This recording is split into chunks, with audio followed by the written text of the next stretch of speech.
Detroit Auto Parts is the official parts store of Redline Radio and home of our original studio. Now the home of Talking About Balls, the best show at Redline Radio. They have two convenient locations. East side, call 216-531-7373, or on the west side, 216-398-7373. Mention Redline Radio and receive 10% off of your purchase. Growing Wings Adult Services is the official sponsor of the old home for Talking About Balls, state-of-the-art Studio 2. Growing Wings Adult Services has over 7 years of experience with taking care of adults with disabilities. For more information, give Lisa a call today at 234-334-7547. Voted #1 remote guest by all of America at Dynatech. Talking About Balls. We're here to tell you that Dynatech is the best. As testified by many satisfied customers, their diamond saw blades are the fastest cutting and longest lasting. Customer satisfaction is how they measure success. Their engineers are always available to help you troubleshoot and solve a problem on your job site. Dynatech is the only saw blade company recommended by the pavement marking manufacturing industry. Located in Elyria, Ohio, Dynatech is committed to being the top diamond saw blade company around the world. Their products include saw blades, abrasive blades, pavement marking blades, core drill rigs, core drill bits, high-speed gas saws, masonry saws, walk-behind saws, tile saws, other construction equipment. They stand behind their products with a warranty and customer service that keeps their customers satisfied and earns us the ranking of best in the industry. Dynatech. Contact Dynatech today, 161 Reeser Court, Elyria, 44035, or call 1-800-446-9001, or visit their website, dynatech.com. Do you like NASCAR? Do you like collecting NASCAR items? No. Give Pit Road Diecast a call today if you want to go and purchase those awesome looking cars to add to your collection. They specialize in all the current and past, living and dead, NASCAR diecast and or model car kits. For all of your diecast needs, call 216-355-2347, mention Redline Radio, and receive 10% off your first in-store purchase. If you want to remember the good old days where you had internet to do your radio show, throw it on a t-shirt. Call Incredible Keepsakes. T-shirts, cups, binders, keychains, you name it, Incredible Keepsakes can make it and customize it for you. The official merchandise provider for Redline Radio LLC and all the show hosts. Call 440-242-9648 or go to their website, www.incrediblekeepsakes.com. As Diane would say, cherished moments are made to last forever. Are you remodeling your bathroom, kitchen, need new windows? Need a new desk for two show hosts? I was just going to say that, sorry. but I'm so glad you beat me to it, because you know what? Wiggins Construction and Home Improvement does everything you need them to do. Residential and or commercial. Give Will a call today, 440-731-7654. And of course, tell him that Team Redline sent you. I talk a lot of smack here at Redline Radio, and you know what I'm not worried about? Getting some bad juju. That's karma. But you know what is great juju? The band Bad Juju. They're the official band of Redline Radio, covering all your favorites from the 80s and 90s. To book Bad Juju, call Chad Moon at 440-458-0209. I'm going to jump ahead to this one because I love Ohio Wheelman Series. They race cars. They're quick. They're fast. I haven't watched them yet, but I did see a video last year when Dave was showing it on Facebook, and they look pretty fun. Premier Stock Car Racing Series in Northeast Ohio, Michigan, and Indiana. Redline Radio is a proud sponsor of the Wheelman Series. Remember, we are still looking for 2024 sponsors. No better way to get your company logo on some of the fastest cars in the state. Not to mention, local racers are some of the most loyal people when it comes to supporting our sponsors. If you're throwing some old rickety chairs out the window and one of them happens to hit the sidewalk and you put a crack in it, call ACS, Affordable Concrete Solutions, LLC, to come by and check it out. Call today, 440-714-1987, or give them an email, affordableconcretesolutions.llc@gmail.com. Is your car broken down? Can you not start it? Is it not running? Do you have a tire that's flat? Give Tuffy Auto Care a call today. It's more than just a slogan. At Tuffy, we stand behind our work and promise it'll be done right. Period. Or guess what? They're going to fix it for free. Tuffy is located at 649 Leona Street in Elyria, Ohio. If you're looking to put on a Bob Marley album and not get arrested for the things you're doing while you're listening to it, you're going to want to go to Puff and Roll Vape and Smoke Shop. All legal all the time. Your one-stop shop for vaping, CBD, and Kratom in Elyria, Ohio. Your favorite local smoke shop located at 464 North Abbey Road. Contact them today at 440-444-4443, not 420. Ask for Dave or Dan when you mention Redline. You get 10% off your purchase. It's going to be getting cold here shortly. We're coming off a very hot summer, but is your AC not currently working? Are you afraid your heat's not going to work when the weather turns cold? And I'm going to power through that one because that's what we do here. Give Sensible Solutions HVAC Services a call today, specializing in service, maintenance, repair, and installation. 440-985-8387. That wasn't because Kyle couldn't read. It was because he was cold. He was shivering. So he's going to have to call and get his HVAC serviced. All Pro Freight Systems, large order freight shipping located in Northeast Ohio. One call hauls it all. All Pro Freight System located at 1200 Chester Industrial Parkway in Avon, Ohio. Ask for Matt, 440-933-2222. They can haul away your old chairs if you want to get rid of them. If you're interested in advertising with the station, get a hold of Dave at 440-503-0828. For all of our programming information, you can go to www.redlineradiolllc.com. Check out Redline Radio LLC on social media, Facebook, YouTube, Twitter, Twitch, Instagram, and LinkedIn. Want to take Redline Radio on the go? Download the Redline Radio LLC app at the Google Play Store. Tonight, we're going to recap Super Bowl 58. And we have a lot of Pittsburgh Steelers fans crying in their towels due to a certain award that was given out. Speaking of awards, it's the greatest award show in North America. That is the TABbies, starting right now.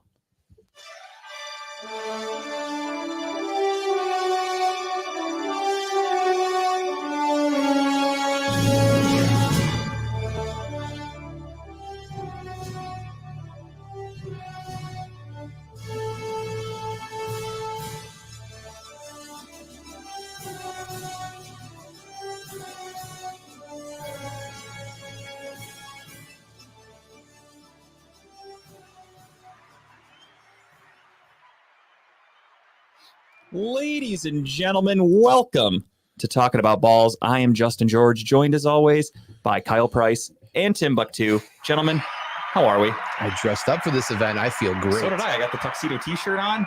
I'm wearing my Sunday best. I told everybody, dress nice. It is the TABbies. It's the best shirt I had. I got the Karma shirt on for the Taylor Swift Super Bowl last night. I wore a tie. I didn't tie it all the way up, and I wore a nice jacket today. So it's a very serious event. Literally right before we went on air, Kyle said he looks like Kevin Smith, and that's never been truer. Yeah.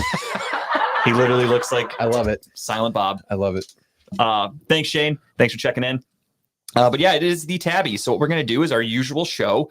We're going to talk about sports. We're going to do all that bullshit. But of course, tonight is a big night. Tonight is not only the award show of all award shows, it is Talking About Balls' final show for about a month, give or take. We don't have an exact date when we return, but we're expecting mid-March, probably around the NFL free agency, give or take, because I have a baby coming this weekend.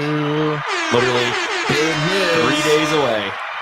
So life-changing events. It's safe to say doing a show is going to be on the back of my mind Papa Giorgio. Papa George.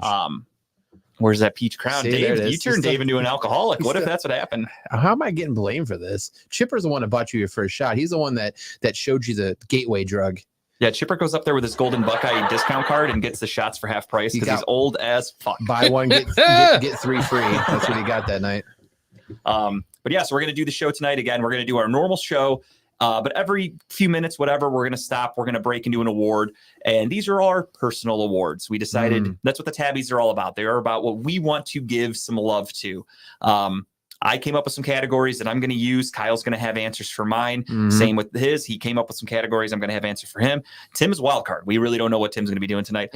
He came in today and he just goes, I don't really watch a lot of TV. I got nothing to talk about. So Tim's got the Big Booty of the Year award. He's find some chick out there. What I want from Tim, if anything comes to mind, by all means, let us know if you have an award to give. We are all for it. I got one. If you want to do your favorite venue that you perform in, that's what that's. Yeah. I figured it was going to be something like that. So, or your favorite show that you did in 2023, whatever. Have fun with it. And with that being said, let's start right off the bat. Let's get an award out of the way. Ooh. I am going to do, in honor of Tim, because Tim's going to do a comedy. I'm sure it's going to be about stand-up. I am going to do my favorite comedy special of 2023. Ooh. And the nominees are John Mulaney, Baby J, Dave Chappelle, The Dreamer, Louis C.K., Live at the Dolby Theater, Big J. Okerson, Dog Belly, and Chris Porter, There's No Money in Babies. And the winner is Louis C.K., Live at the Dolby. I had to go with my man Louis. It was funny as fuck. I'm a huge Louis fan. All the other specials were fantastic, but Louis C.K. just has a special place in my heart. I love him. So when I give answers to yours, I don't have the top three for me. I just give my award. I did the same thing. Yeah, okay, makes sense. Mine would probably be the Shane, how you say, is it Gillis? Shane Gillis? Yeah. Shane Gillis. Because I started watching some of his comedy this year, and the one special I watched was hilarious. He's funny as fuck. His Trump impersonation is top notch. So it'll be really funny to see how they do it. I don't know if you saw, he's hosting SNL next week. Yeah. So He long was story originally short, not allowed on it, wasn't he? No, Did he you have was- a picture for that one? No. I'm not gonna have pictures for his. He's not gonna have pictures Oh, for you mine. got answers. But when I Okay. do mine, I'll do mine. Okay. I'll get pictures. so Shane Gillis was hired by SNL like 5 years ago or something like that. Yeah. And when he got hired, of course, because that's what America does. That's what people do with no life. They try to dig up your old dirt. So what they did is they went back and found something that he did when he was in his early 20s. He went on a podcast and made some like, he did an Asian person imitation or something like that. It was kind of, it was quote unquote racist. Sure, if that's how you want to look at it. He was just trying to be funny. I find it hard to punish somebody for making jokes. That's just me. As long as there's no like super ill will in it. And I think he was just trying to be funny and people took it as racism. He got fired from Saturday Night Live before he ever even got to step in the door. And that actually ended up making him pretty popular and it's helped his career kind of blossom and everything went full circle. And he will be hosting SNL next weekend. So I'm excited to see what he does because there's another guy, I think his name's like James Michael Johnson or something like that. He's on SNL. He's a regular cast member, and he does a fantastic Trump impression. So I'm kind of curious if they're going to have those two go at it. That would be hilarious. I think it would be really like good. a Trump debate back and forth. Trump versus Trump. Yeah, might be too much Trump, but you never know. Dave, thank you so much, man. I appreciate that. I'm excited. I'm ready to never sleep again. I heard that's pretty much the only warning I get from people is just when you have a baby, you don't sleep. Your life is over. You do value and your sleep though, so I like it. I just don't do it a lot. Like I'm not a good sleeper. I like laying in bed. There's a huge difference. I love laying around. Sleep, I don't get a ton of it, but laying around, I'm a big fan of, and I can kind of still do that with a baby. So I'm going to be curious to see how I can transition into this. But nice. There's only one way to do it, and that's by learning and living. So we're going into that. But yes, that was first. I did have one answer for yours too. Okay. Well, not necessarily answer, but this was the one I was gonna do. You're allowed to have a pick. I love that. And it was a part of your top, and Paul, Mr. Chappelle. It definitely is. Yep. The Dreamer. Nice. It was just one. If you're a Dave Chappelle fan, I feel like this was the special for you. And then not only that, if you are a comedian, I feel like this also, or even if you just have anything that you are striving to do, I feel like this had that message that you needed to really kind of give you that motivation. This was a great special. I will actually watch it again if I had the chance. But no, I just don't be watching shit. So I'm with you, Tim. I know what you mean. In this day and age with cancel culture and shit like that, I think Dave Chappelle it was a groundbreaking special for that reason, because he made jokes about topics where people are afraid to touch that subject. And he went there and was basically like, fuck it, what are you going to do to me? I'm bulletproof. Like, this is comedy. You make jokes about whatever you want and you go for it. And he did that and he fucking killed it. Some of the best material I've heard him do in years.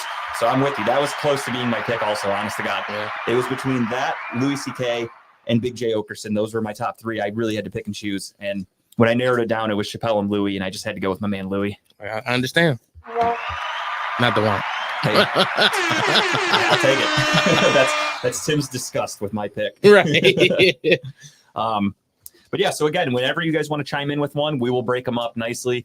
And you can do it in the middle of a segment, middle of whatever. It doesn't have to be like wait till we segue, anything like that. So, but other than that, let's get into how was your guys' weekends, aside from getting drunk with Dave? We didn't have a whole lot of time off. We just recorded on Wednesday night, and we're back. I feel like my entire weekend was alcohol. We're back and in black, literally. We're all. Is this an award show or a funeral? Maybe both. So we do have Malorts and cigars, so we might die tonight. We know we're bound to kill somebody here. We've usually mentioned names and they drop dead, so we probably shouldn't. Oh, Jesus Christ! Shouldn't jinx it, but we have a month TJ Watt, off. TJ Watt, TJ Watt, TJ Watt. No, I'm kidding. I'm just kidding. Car What's accident. up, Chipper? What's up, Car Chip? accident. Damn. Thank you. What's up, Thank you, Chipper. What do we do? So Friday night was we went out with Jess's coworkers to $2 in Avon. Classic. Was this going to be a couple drinks? And that turned into more than a couple. We went from $2 and we went over to this small bar called Frank and Ellie's and played pool there and then made it home. Saturday went to the concert, whatever band was playing, All 95 up at Doghouse. Ran into friends of the show up there, Chipper and Dave. They walked in a little later than we got there, but entire family was there, so we all got drunk there. And Dave started a whole fucking waterworks of shots going on that night, so I blame I him. thought you were gonna say he was crying. I was like, wait a minute. But the band was good. And all 95 played all like the 90s, like pops and all like rock alternative music. It's pretty good. The fun game was when they play a new song, like name the band, because you're trying to use your memory to go back to some of these bands back in the day, one-hit wonders. But it was good. Got home late there, and then yesterday was Super Bowl. I didn't drink much yesterday because I think it was a 2-day hangover. But no, just sat over to Mike and Colleen's last night and watched the game. It's pretty cool. So that's it. Drinking pretty much. Yeah, I proved I proved that I'm ready for adulthood. I'm ready to be a dad. Yeah. I proved that on Thursday. So what happened was I get home from work and Tara and I are just chilling. She wanted a nice low key, last week for us. And I'm sitting there. I eat a couple gummies. I'm feeling really good. And He said a couple. The story's starting off great for fatherhood. And I'm sitting there and I go, man, I really want to try. There's a brand called Garage Beer.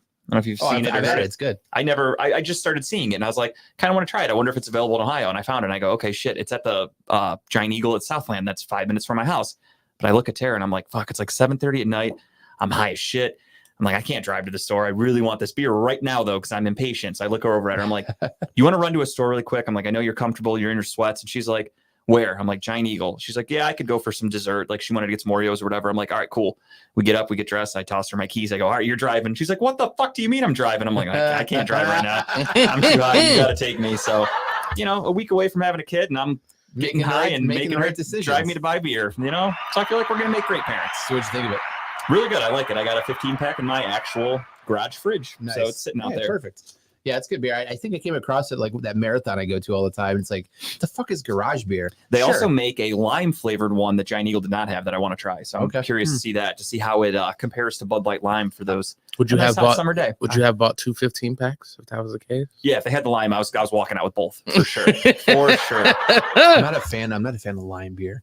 I do find it funny when we I am on a hot day. I like lime in beer, but lime beer is weird. When we got to your not bachelor party, your diaper party, Mm-hmm. the first beer that Garrett, friend of the show, goes to, he's like, oh my God, what are you looking for the lime? Aren't you? BLL. He's like, you got any Bud Light lime back there? She's like, no. Yeah. He's like, anything like lime beer? She's like, no. He's like, okay, I'll take a Bud Light.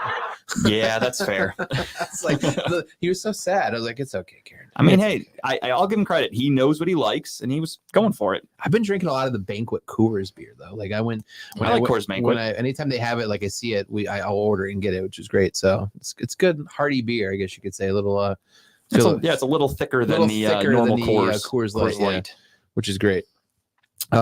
So should we light these cigars? I mean, should we? Yeah, we might as well actually. Or do you want to do that. the shot of Malort's first to get the taste? And nope. I would like it together. Like it together? Yeah. Okay. All right. So cigars are obviously in honor of Justin being a father this week. That I'm okay with. The old tradition. The Malort's is just we'll fucking talk to you in a month is what those are. Not stoked about that. It's okay. You've had worse things in your mouth. I just got a regular lighter. They have real cigars. I'm going with a White Owl is the brand, right? I like fruity stuff, so blue raspberry. Whoo, I haven't had a cigar in a while.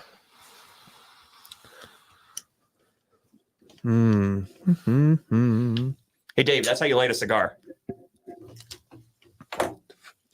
Actually, Dave, since since no heat's allowed in here, where it's actually just blowing our breath because it's so fucking cold. Yeah, we keep getting yelled at to turn the heat down. Yeah, no, thank you, Kyle. Of course, man. There's actually a cigar shop right down the street from my house. I didn't know about it until like last week. It's called Royal Smokes.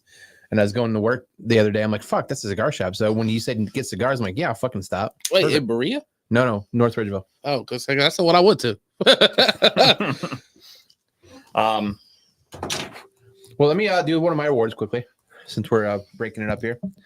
So congratulations, by the way. Yeah, absolutely. Congratulations, buddy. Thank you, guys. Appreciate it. Thank you again to everybody in the comments for the kind words. Can't wait to see the little one. My first award for the night's going to be Best Vacation of 2023. I went on a lot of vacations this year, which is great. Use the PTO up. My nominees for Best Vacation is Hocking Hills. Here, while you do that, I'm going to go grab another ashtray. There's one over there. Trying to cross like this is very awkward, so I'm going to go get another ashtray. Okay, go ahead. All right, so Hocking Hills, New York City, which is great. and Key West.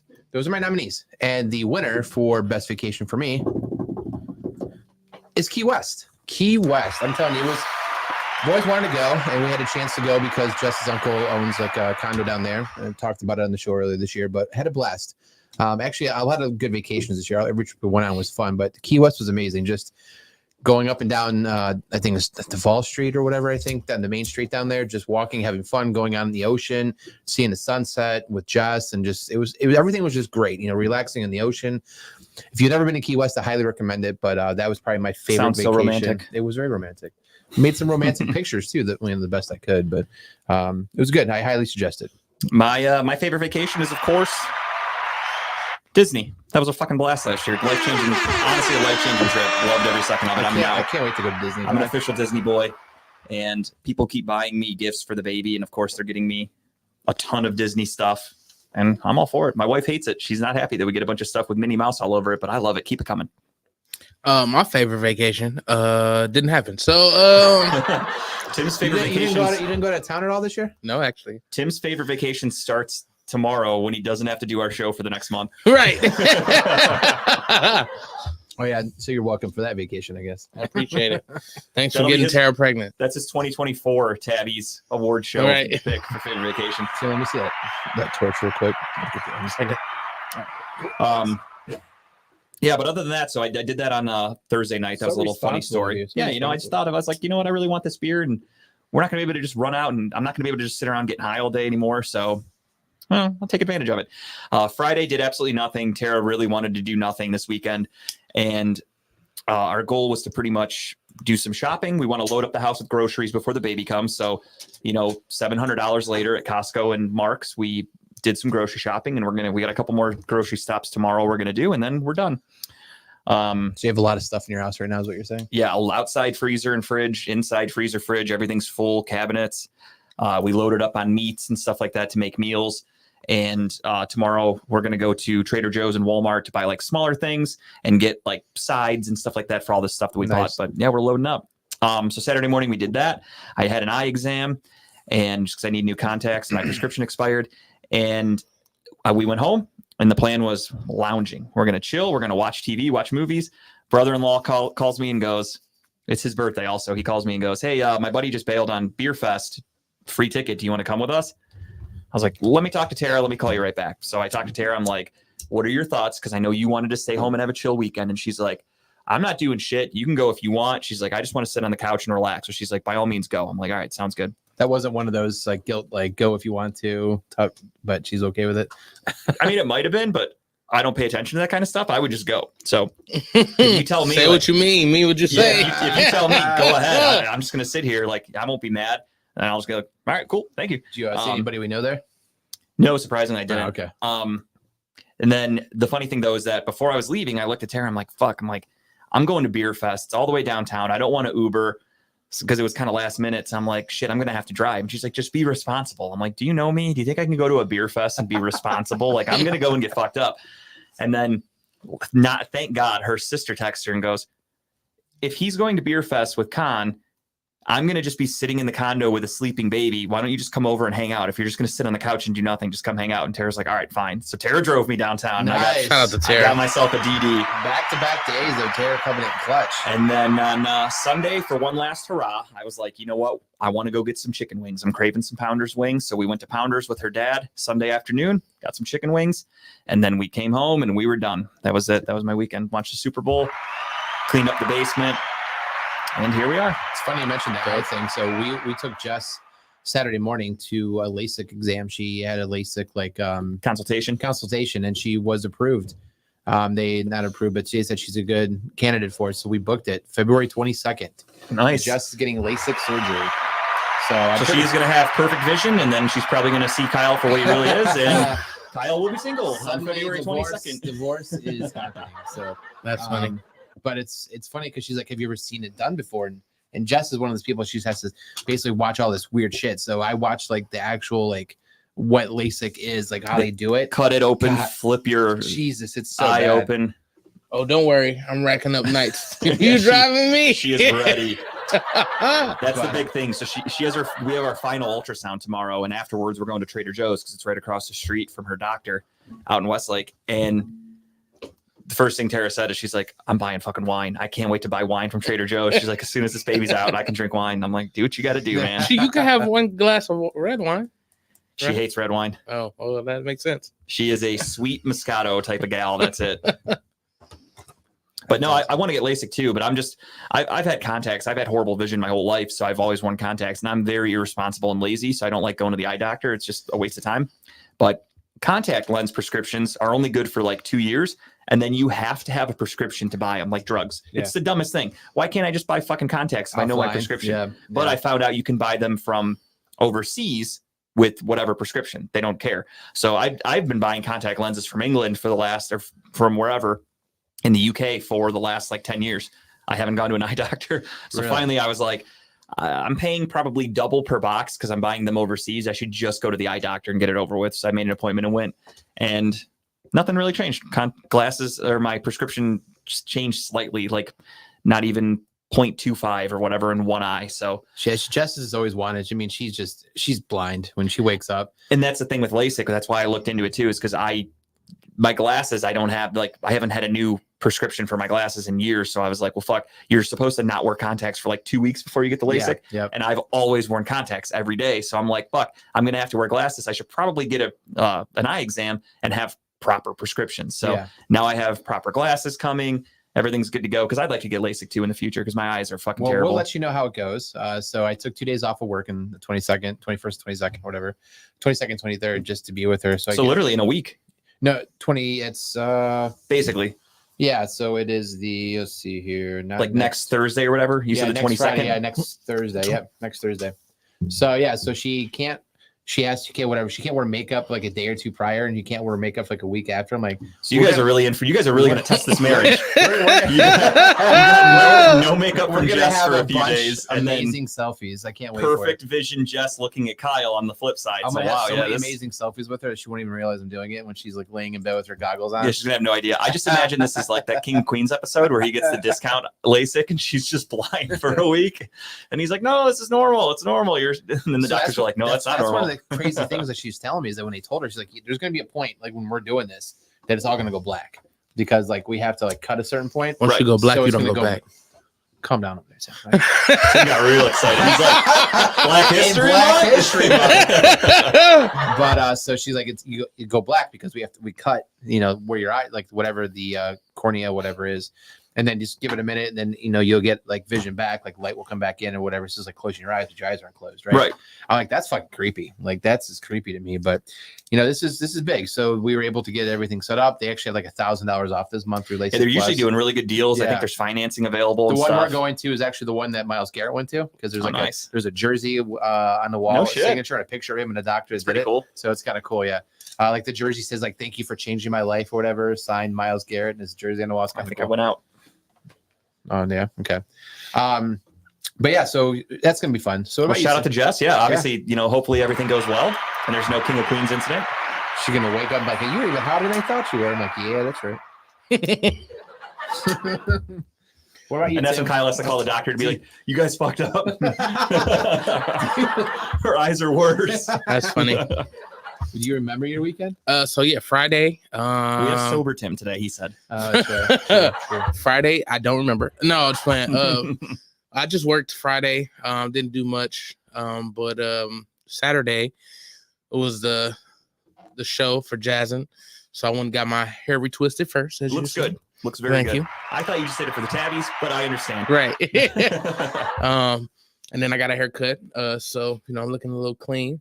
Just trying to get ready for the shows coming up, which was, like I said yesterday, or not yesterday, but Saturday was Jazzin', which is also my Tabby Award winner. Favorite location of last year. 100% Jazzin'. It was amazing. That's me from Saturday.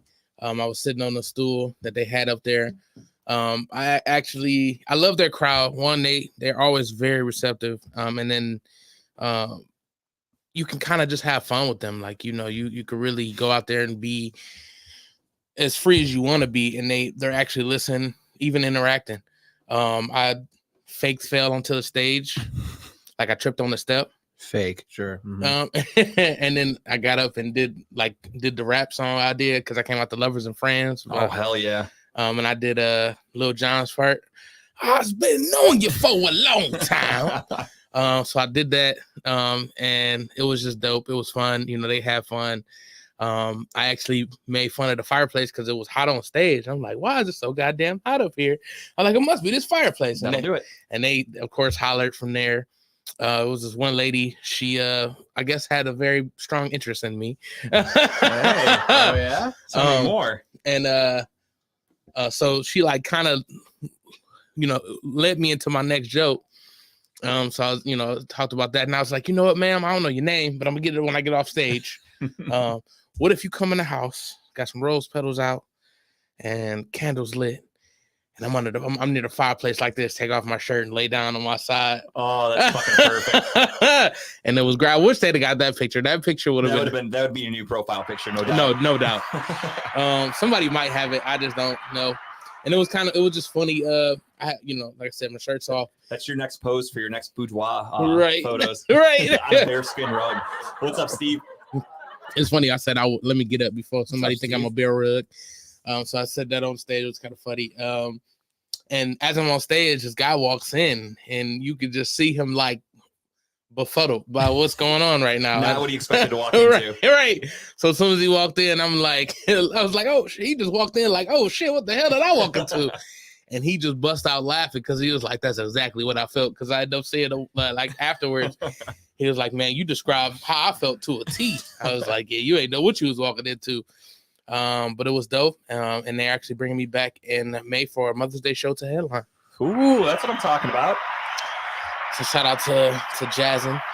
Sunday, a very slow day. I didn't really do much. I chilled until I left to go to my mom's house.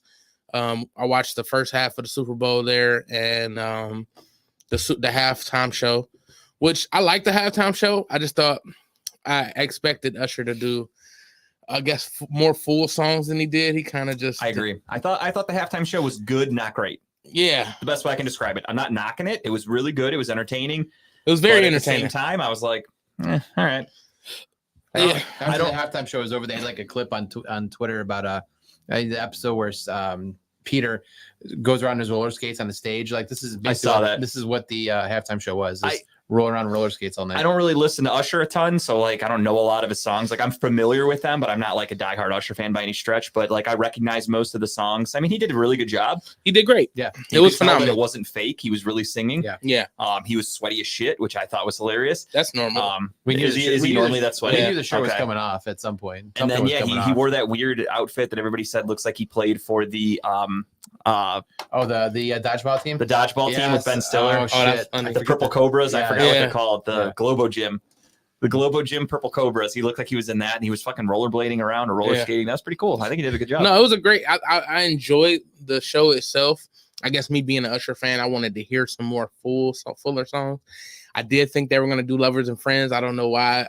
I didn't. I knew they was going to do Yeah. I knew it was coming, and I was happy with that. Yeah. I love that song. Yeah, but I just thought Lovers and Friends would have came too. Like especially when you hear shots, like yeah, Lil Jon's coming out. Luda's definitely going to be there. Like.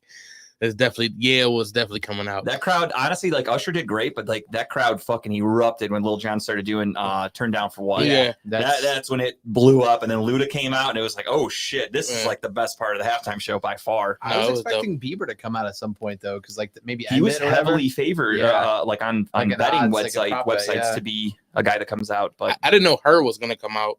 She did good. Yeah, that was her with the guitar. Yeah. Yes, that's her. That was her. Literally. Her. No, I looked at Tara and I was like, "Who is that?" And she's like, "I don't know." And I'm like, "She looks familiar," but I'm like, "I don't fucking know." Prince's daughter. She's pretty good on that guitar. Is it really? No, I'm just kidding. Just how good she was. And like shit. I thought Prince was gay. No, he's not gay. That boom, well, he might be bi, but definitely with women. I just like busting balls about Prince. Yeah. May he rest in peace. Very talented man. He's amazing. But did that went over to my roommate's sister house, and had probably like 12 shots of tequila. Jesus. And I was actually fine. This Woke was up- just the second half of the Super Bowl. Second half of the Super Bowl. Jesus, you went hard. Yeah, well, it was regular. It felt regular. I didn't feel like too wasted, which was fine. Took a while for it to kick in, probably. That's why. Like I'm with Kyle. Like I drank so much on Saturday that Sunday I got up. I went to Pounders. I had like 2 beers with my lunch, and then during the Super Bowl, I drank water and I had 1 beer. Yeah. Like I just wasn't feeling drinking last Sunday night. was just not. Yeah, it was. I ate a lot of food last night because there was such a spread, but I didn't drink much. I It was just- a lot of food. I made a dip. That was it. I ate the chicken wings for lunch, and I wasn't hungry at all at night. I made a dip, and we ate that. My mom made this like salmon dip, Ooh, and it had like bacon on top. And Ooh, tell me more. It I was, fucking love salmon. it was really good. And then she did like a sloppy Joe dip. It was like That sounds was good. As really fuck. good. I just did the classic sausage, rotella, Velveeta cheese, mix it all together in a crock pot. Simple. yeah, but it was pretty good. And then today started my first day of training. And yeah, we're here now. Here we are. Well, I want to give a special shout out to Timbuktu. Yeah. Sold out show. Yes, sir. Wednesday night. Sold out show. I'm excited about that. Hell yeah. That shit was crazy, man. It sold out quick. Like Yeah, you warned me last week because I was telling Tim, Kara and I are going to dinner and we're going to a place where I'm not gonna lie, with the baby coming, I got a little distracted with Valentine's Day, and I was like, this is our last just the two of us dinner for a while. So I was like, I want to go somewhere nice. So I looked up a nice place. I don't want to say it now because Tara might be watching, but obviously they were booked well in advance. But I Yeah. did some digging, and they do have bar seating, first come, first serve, and they do have a nice happy hour. So I was like, all right, fuck it. We're gonna go there and we're gonna try for it. We're gonna hopefully we can get a seat within reasonable Where's time. that again? He's at the Funny Bone Yeah. Oh, okay, cool. Yeah. or Improv, whatever you Yeah, want to call it. So I was like, all right, I want to try to go to dinner and then go to Tim's show.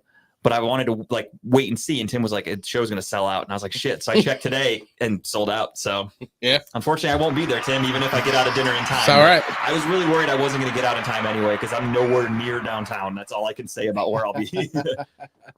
So it'd be a really tough task to get there in general. Yeah. And then now that it's sold out, obviously. But I'm proud of you, dude. I'm excited. That's a huge milestone. I'm excited. Appreciate it, I'm man. very happy for you. Someone gonna record it, like have like a. Yes, Cool. yes, gonna record our sets. I already have my set actually planned out. Perfect. I'm adding to it as I go because it's like some stuff just happened. Like I got a joke from peeing and it was hilarious. So I'm gonna use that. Yeah, everything else is just developing. It's kind of perfect how it's like. Is it just one show? Yeah. Okay. Yep. I mean, if they give us another show, it'll be based off of it selling out so quick. That's what I was thinking. I know a lot of times shows will do that. Like you'll have a 7 o'clock and then a 9 o'clock or something like that. So I Yeah, didn't know no. how that was working. No, we're not doing. I know we're not doing that. If we get another show, it'll be just because we gotta. Oh, like another night. I gotcha. Yeah. I gotcha. Well, congratulations nonetheless, man. Thank you. I appreciate it, Make man. sure Yeah. once you get the video or whatever they send you, make sure you send that to me. I want to see it. For sure. I got you. I'm not gonna cuss, or I'm gonna try to limit my cussing because it's just kind of like it's not an audition, but it is. You want to prove that you can work clean in case somebody wants to book you. Yeah. Absolutely. So I mean, it's gonna be still a little raunchy. But it's not gonna be anything crazy. Like a clean raunchy. Yeah. Nice. I like it's that. going to be PG-13. PG-13. Yeah. Instead of That's what I pussy, like. I'll say coochie. I like, You that. know. I like that. Whatever, just as long as you can say it on TV or the radio, that's all that matters. Exactly. You know what I forgot to mention? We went to just I went to the Melting Pot Saturday. Oh, nice. So I don't know if the one in Rocky River closed down years ago, and we used to go there all the time for like a Valentine's Day thing. And so we were doing this LASIK thing. We're like, we haven't been there. Jess is like, let's go to the Melting Pot. It's out in Lyndhurst. It's only another 20 minutes past where we were. So we went and we made reservations like 12:15. So it was like a lunch one, right? But we did the ultimates, like whatever romantic one. So they had like rose petals on the table when we got there. They Nice. had like little flowers in the middle. And of course, they start off with like your first, like your, they had like these they're called something, tomato explosions. They're like little like cherry tomatoes, like scooped out with ranch dressing in it with bacon on top of it. That's what I made in my toilet this morning after that dip. So you each get one. So we had That's what I'm that, making and the you go toilet in- tonight. Tomato explosion. Then you went into your dippers of cheese. So you pick a different cheese you wanted. So you had different things to dip in the cheese. Then the main course. So we did like the ultimate course. You had lobster tail. You had filet. You had shrimp, you had chicken, you had some kind of like pepper steak. So then you choose how you want to cook it. So we cooked in like this boiling pot of like had like burgundy wine, whatever was mixed in it. It was so good. Ate all that, and then you had the dessert. So we had like a chocolate s'more. They came out with a cake that like they lit it on like sparkles everywhere. It was really cool. I've never been. Dude, I've always wanted to go to the melting pot, but I've never been. Like, I mean, it takes a while. It's like a 2-hour experience because you're cooking your own stuff sometimes. But I highly recommend if you get a chance to, because we left full. Really, like we got everything from start to bottom. Like, you know, we finished everything, so it was great. I was so pissed when we went shopping. We went out to Avon because that's where my eye doctor's appointment was. We went to the Costco in Avon. Yeah, and we load up the cart. No bullshit. We spent like $600 on our groceries, and all we wanted to do after, we were going to get a fucking Costco hot dog and pizza, and we're in line to check out, and the woman goes, yeah, the cafe's closed. And I'm like, what? And she's like, yeah, we just had we did renovations, and the health inspector was supposed to come to like okay it to open back up yesterday. And she's like, they never came. I was like, you got to be fucking kidding me. All I wanted was a fresh Costco dog with a slice of pizza. Good. Oh, it's so good. Like, there's been times for like when I've had big events, like even at work, I did it, where I would order pizza in advance from Costco or Sam's Club because they actually make fucking bomb pizza. It's super underrated, like under the radar kind of shit. It's pretty cheap too. Yeah, it's like not even $10 for a large pizza, and it's big as fuck. So ordering pizza from Costco or Sam's Club at the time, you could do it without even a membership. I don't know if you still can, but you could order it because you can just walk right into the food part and then leave. They'll let you go in. And I was so fucking devastated. I went on Google Maps and I looked up how far it was from the Avon Costco to the one in Strongsville. I was like, maybe we'll just run there really quick. And I looked and it was like 40 minutes. I'm like, fuck nope, that. Not worth it. It ain't worth it. I bought a pack of hot dogs and frozen pizza in the back of my car. I'll be fine. But damn, I wanted a fresh fucking Costco dog. They're so good. Speaking of hot dogs, I want to do a shot of Malort real quick there. Yeah. It tastes like hot dog water. Oh God, I'd prefer hot dog water over what Malort's really tastes like. So real quick, so anybody knows me knows this is kind of a popular drink. The old Malort's. This is kind of the send off for Justin. We won't see him for a while, so it's kind of a nice little. You might not see me in about a minute after I drink this either. I'm gonna have to go shit it out. By the way, this is what I've been smoking. I told you all White Owl, blue raspberry. I'm gonna do the second one because why not? You finished the first one? Oh yeah, I killed that motherfucker. Oh, I can just see it bouncing around in there. While Kyle pours that up, I'm going to do my next tabby. And what did I do? I did comedy. Let's go with my favorite book that I read in 2023. So what I tried to do for the awards is I tried to do things that came out or happened in 2023, but with a book. I don't necessarily, yeah, that's bad. Don't smell it. I don't read typically. Never smell before your mouth on it, Tim. Come on now. New releases. So when it comes to books, these books are from, I don't even know when. I honestly never looked it up. I think the book that I did pick for my winner, though, did come out in 2023, but I could be mistaken. Either way, without further ado, the nominees for my favorite book that I read in 2023. First one, the Greg Giraldo biography. I forgot who wrote it, and I didn't write it down, so it's irrelevant. Second, Broken by Don Winslow. Third, The Guest, Emma Klein. Fourth, Yellowface by R.F. Kuang.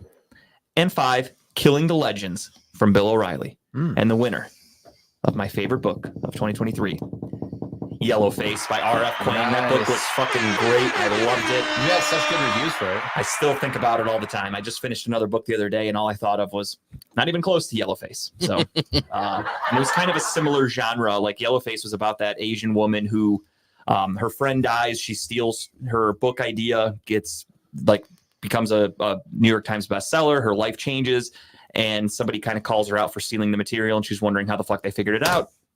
And the other book that I just finished is called I'm a Fan, and it's about a girl who like hooks up with a celebrity guy, and she just becomes fucking obsessed to the point where she stalks his wife.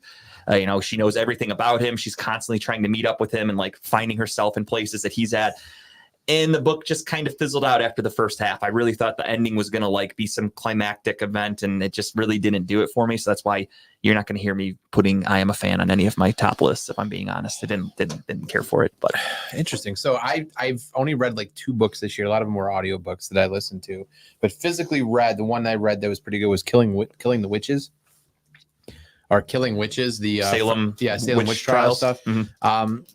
It's just really fucking interesting to know where we came from as a society.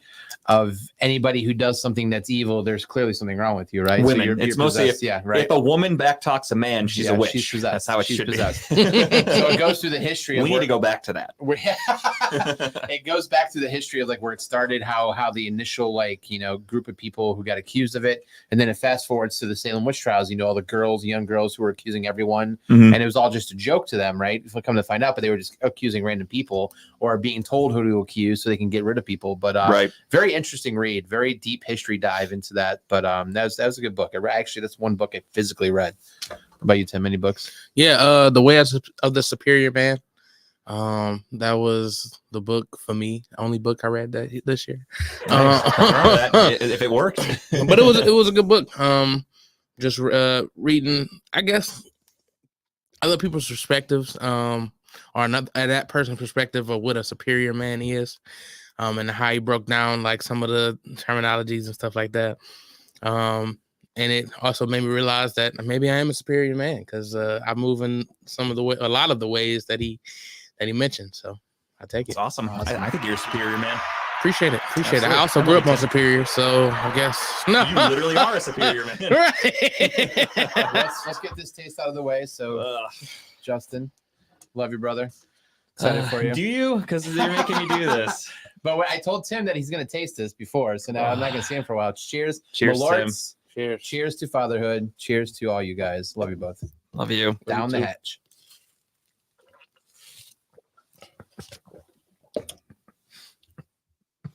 That aftertaste just gets worse. It doesn't start bad, and then it just progressively gets worse. It's going to hang out for a minute, Tim. Just wait. It's like that. It's like that annoying uncle who won't go home. Oh, this is terrible. That's yeah. one of the worst things I've ever drank. I don't have anything to wash it down with either. I just have water, and that's not enough. All right. So, with that said, I do have best and worst drinks that I've had this year. 2023. Malorts. That needs to be one of them. I just hit that for 2023 and 2024. I actually have one that tops it.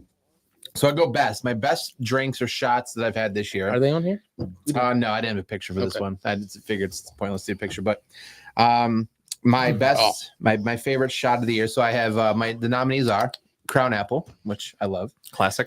Crown Peach, which I also Classic. love. And I'm not a big. Yeah, dude, it's fucking awful, dude. I'm not kidding you.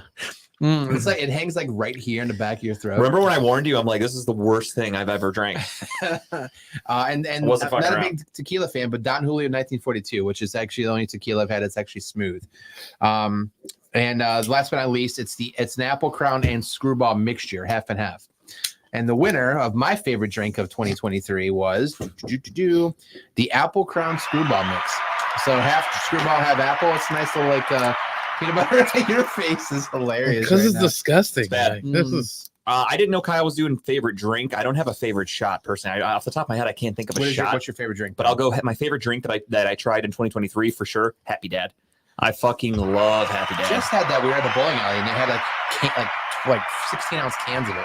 So And, when I was at Beer Fest the other night, I'm all fucked up. I'm drinking all the beers I can. Excuse me. I make my way over to we're at the end. They do last call. And we were like, all right, one more tent. Let's go. We hit up a tent. We're drinking the beer. I happen to look over. There's a guy. There's no tent. There's no nothing. He's just standing at a folding table with two coolers full of tall boy Happy Dads. And he's just pouring them up for people. So I ran up there. I'm like, give me a grape, pound it. Give me fruit punch, pounded it. I just kept having him fill up my cup. That's how I ended my night. Good way to end it. I love Happy Dad though. If you ever get a chance, try those. They're the seltzers for men. I could tell his dad is not happy. So No, dude, that's why I went right to another cigar. So the worst drink I had this year, I won't even give nominees for this one, but it's called Falorts, and it's a mixture of Malorts and Fernet. Have you ever had Fernet before? I don't think it's not great, but you know, Leonard Fournette. Leonard Fernet. We just think of random shit to mix together, but we mix this together, Fernet and Malorts, and it does not taste good. It tastes like what you just tasted going down, and then like it's like NyQuil aftertaste afterwards. So I think I'd rather taste that. Yeah, that's terrible. That's bad shit. Yeah, taking this in, it wasn't that bad, but No, that's when you first sip it, it kind of tricks you, because when I swallowed it, that's what she said. I go, that's really not that bad, and then would you rather later, been pegged? 100%, I think 100%, no question. I actually thought of Steve yesterday. I don't know if anybody saw it, but I'm a huge Deadpool fan, and they released a trailer for Deadpool Wait to Wolverine, watch Deadpool. and I watched the full trailer on Twitter or whatever. And one of the jokes that Ryan Reynolds does, all these like security guys show up and they're all like bust out their fucking batons or whatever to like zap him. And he just goes, "Oh, boys, pegging, huh?" And he goes, "Not a first for me, but a first for Disney." And I just thought of Steve immediately because it's going to be via Disney for the first time ever. And then he breaks the fourth wall and looks at the camera. Yeah, it's so fucking funny. I can't. As soon as I saw that, I just thought of Steve because of all the pegging. I love it. I just hope Pegging jokes. I should preface that. I hope that Disney doesn't like tame it down. Like, I want it to go full bore like Deadpool. I know it's R-rated, but still. Considering the first commercial was about had a pegging joke, I'm like, all right, that's got to be pretty good. Yeah.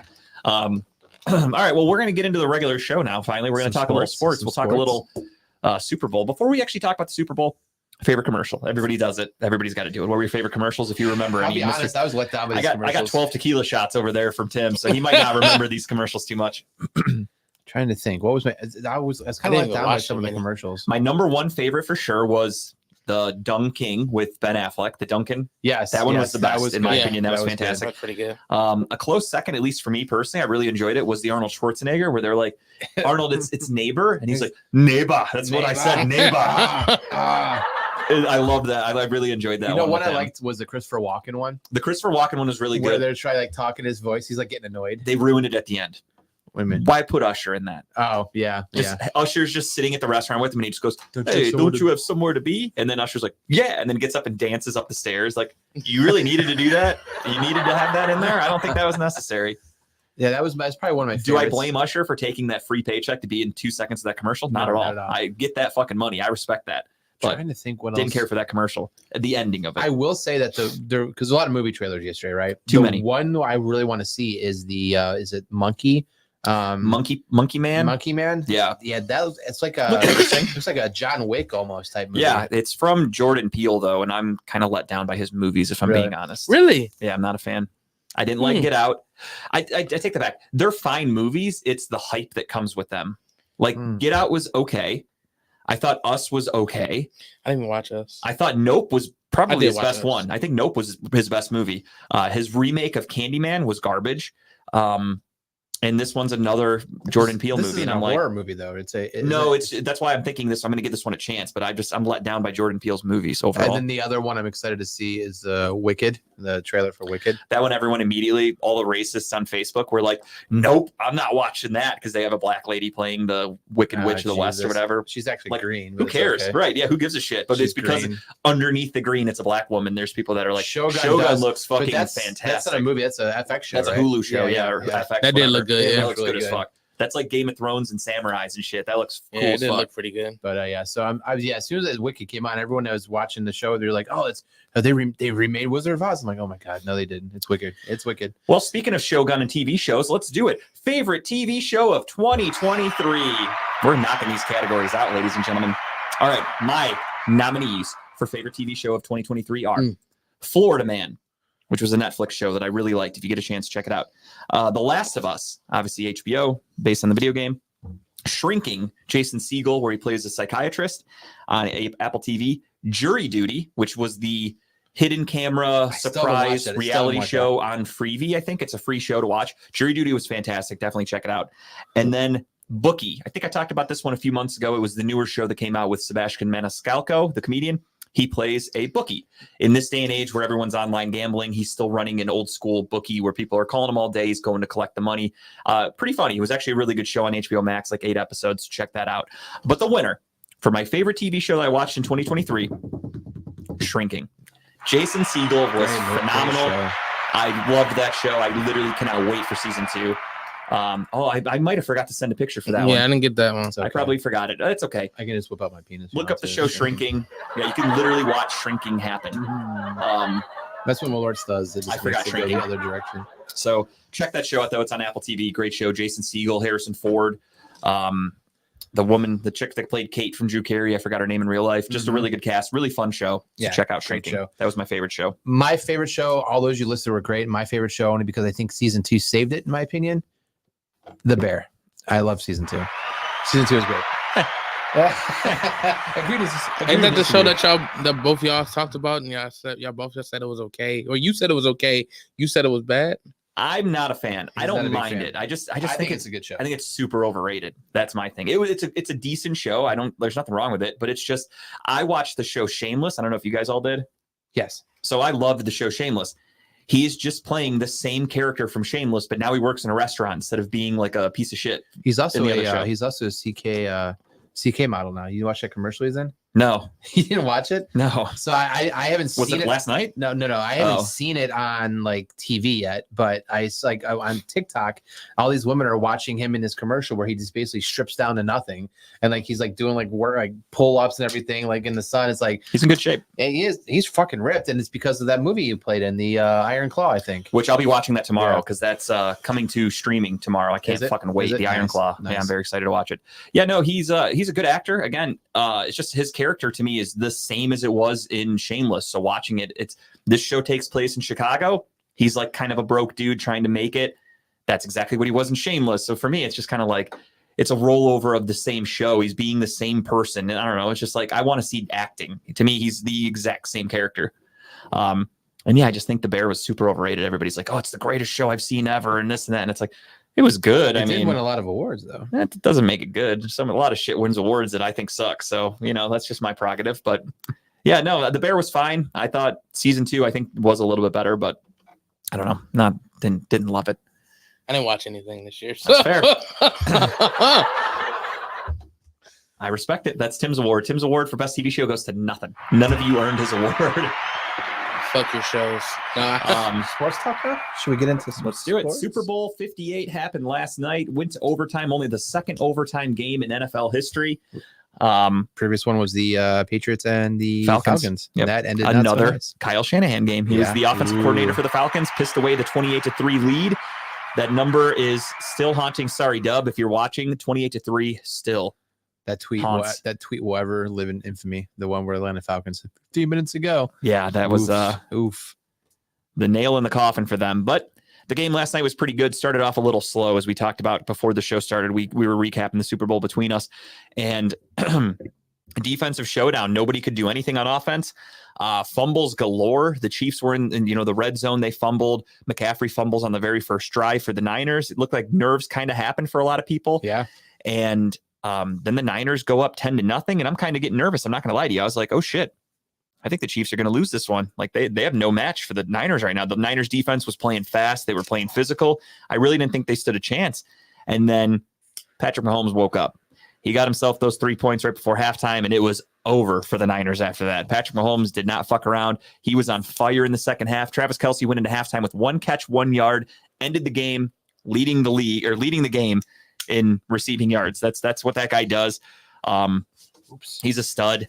It was a really, really good. Yeah, can't win with a Baker Mayfield. I agree. You got Brock Purdy. What happened when they went to Super Bowl, or when they went to overtime? Mm-hmm. He drove them down and they got stopped, and they had to kick a field goal with the game on the line when the Niners were driving at the end. Big third down play. Brock Purdy did not see the blitz coming.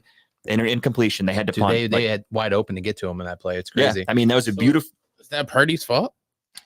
It's just more so like I don't think it's Purdy's fault, but I mean, I don't like Tony Romo, but Tony Romo did bring up a few times where there were some plays where he's like, a veteran quarterback would see this guy and realize he's going to blitz, and you call an audible and you run a screen play because that would beat that blitzer, or you would change the play to something else.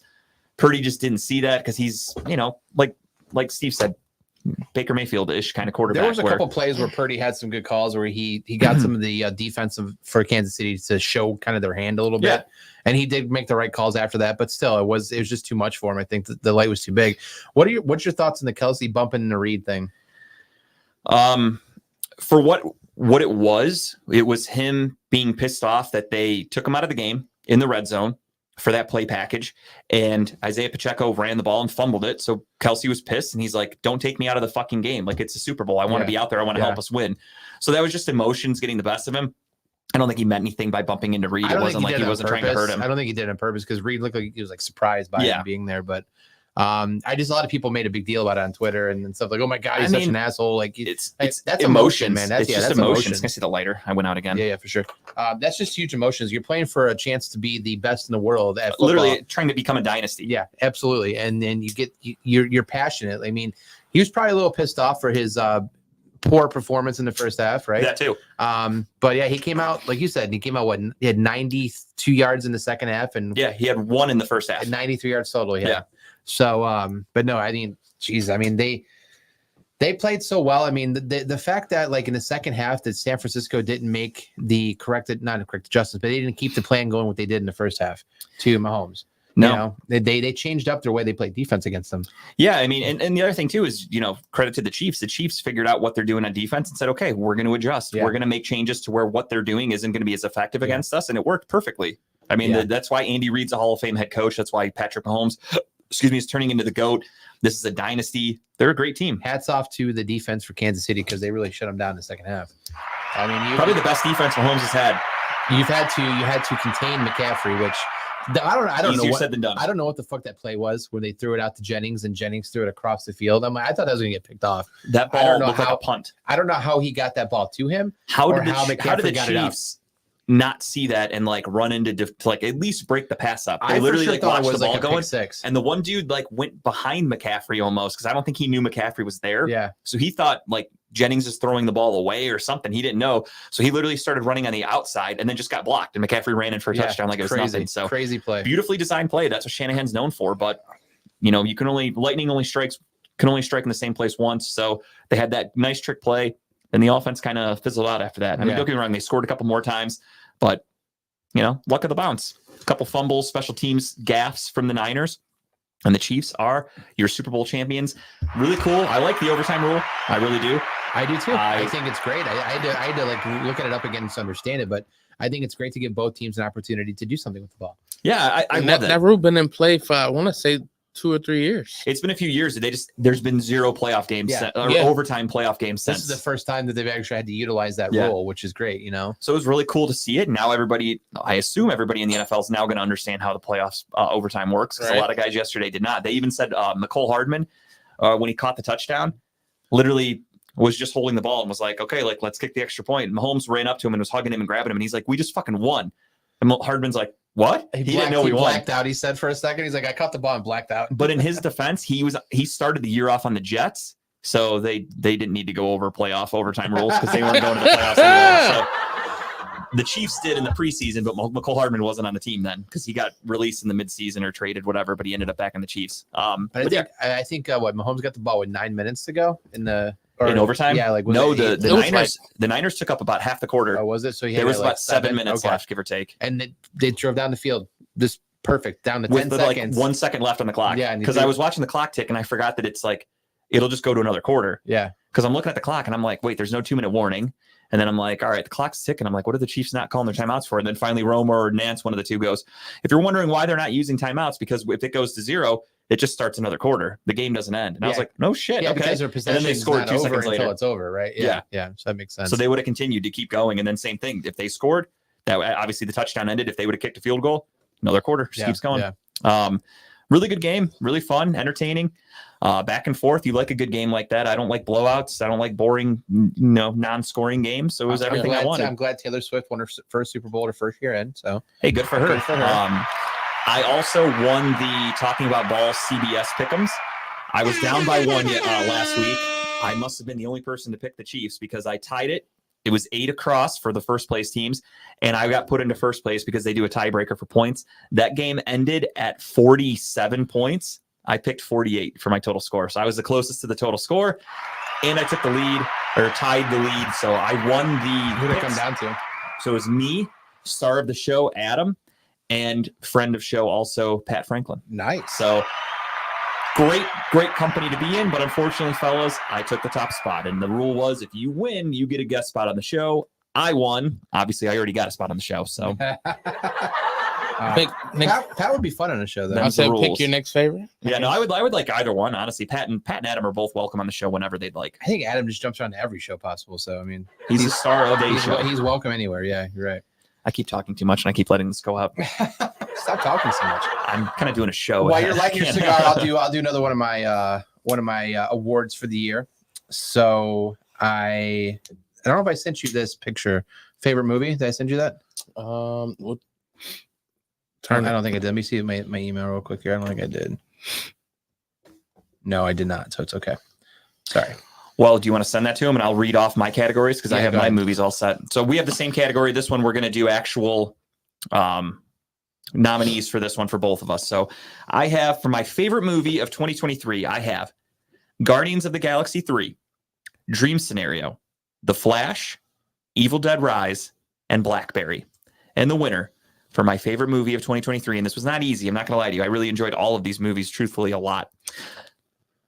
I went with Dream Scenario, Nicolas Cage. I watched that one at the end of December, and Tara may disagree with me. She's not the biggest fan of that movie. I love Nick Cage.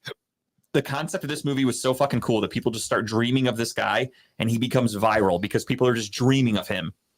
Becomes this overnight celebrity. Everyone in the world knows him. And then they start having bad dreams about him, and he basically gets canceled, and it ruins his life. And he literally does nothing. He is just sitting at home doing absolutely nothing, and people are dreaming about him. And his life goes amazing, and then his life goes to shit. Really great job. Nicolas Cage is such a good actor. I love this movie. Really, really enjoy this one. So that was my favorite movie. That's on my list to watch. You get it? Yep. Okay. So I'll go through my nominees real quick while you're fidagling with that. So my favorite movie, my nominees for favorite movie were, let me get to my notes here. Wonka, which the new Wonka that came out. We'll watch that. Really? Timothy Chalamet? Oh, it's pretty good. No, I did not watch it. It's pretty good. And it doesn't seem like a lot of people did. I don't know. I liked it. It's a good movie. I liked it, all the Wonkas so far. But The Family Plan, which was on Netflix. I don't know if you watched that yet with Mark Wahlberg, where he's like another Which one? guy. The Family Plan. Yeah, actually, we just watched that a few weeks ago. That was pretty funny. I thought it was pretty good. Yeah, I like that one. And Oppenheimer, my top 3 nominees for favorite movie of the year. And drum roll, which is pretty, I think everyone got this already. Oppenheimer for sure was my favorite movie of the year. Good one. Great movie.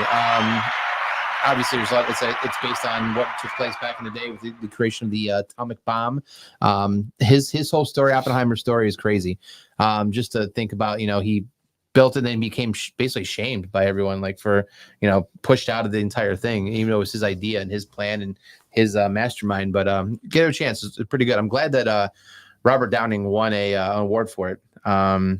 He was phenomenal for his acting, and that was great. Nice to see him outside of the whole superhero typecast. Tony Stark is dead. Yeah, Tony Stark is dead. Spoiler alert. But a good movie. You haven't watched it yet, do watch it. It's a long movie, but it's a good movie. No, I really enjoyed Oppenheimer. It didn't make my final list just because it's more like I watched it. I really enjoyed it. It was very historic. It was entertaining, but not one that I'd probably go back and watch multiple times. Whereas like, that's kind of how I pick my favorite movies. Like Dream Scenario, I would go back and watch tomorrow. Like Oppenheimer is such a fucking long movie that it's like, all right, I watched it once. Maybe I'll watch it again in like 5 years, but I'm good for a while. Yeah. It's a little too long. Favorite movie this year that I watched was Equalizer 3. Another good one. I didn't watch a whole lot of movies, but I did get the chance to watch that. I really enjoyed how they developed his character in this one. Not saying that it didn't have development in the other ones, but I felt like this one was just like more. It showed more of his vulnerability, I guess. Mm-hmm. I agree. Like it shows that he's getting a little older. He's trying to just kind of settle down.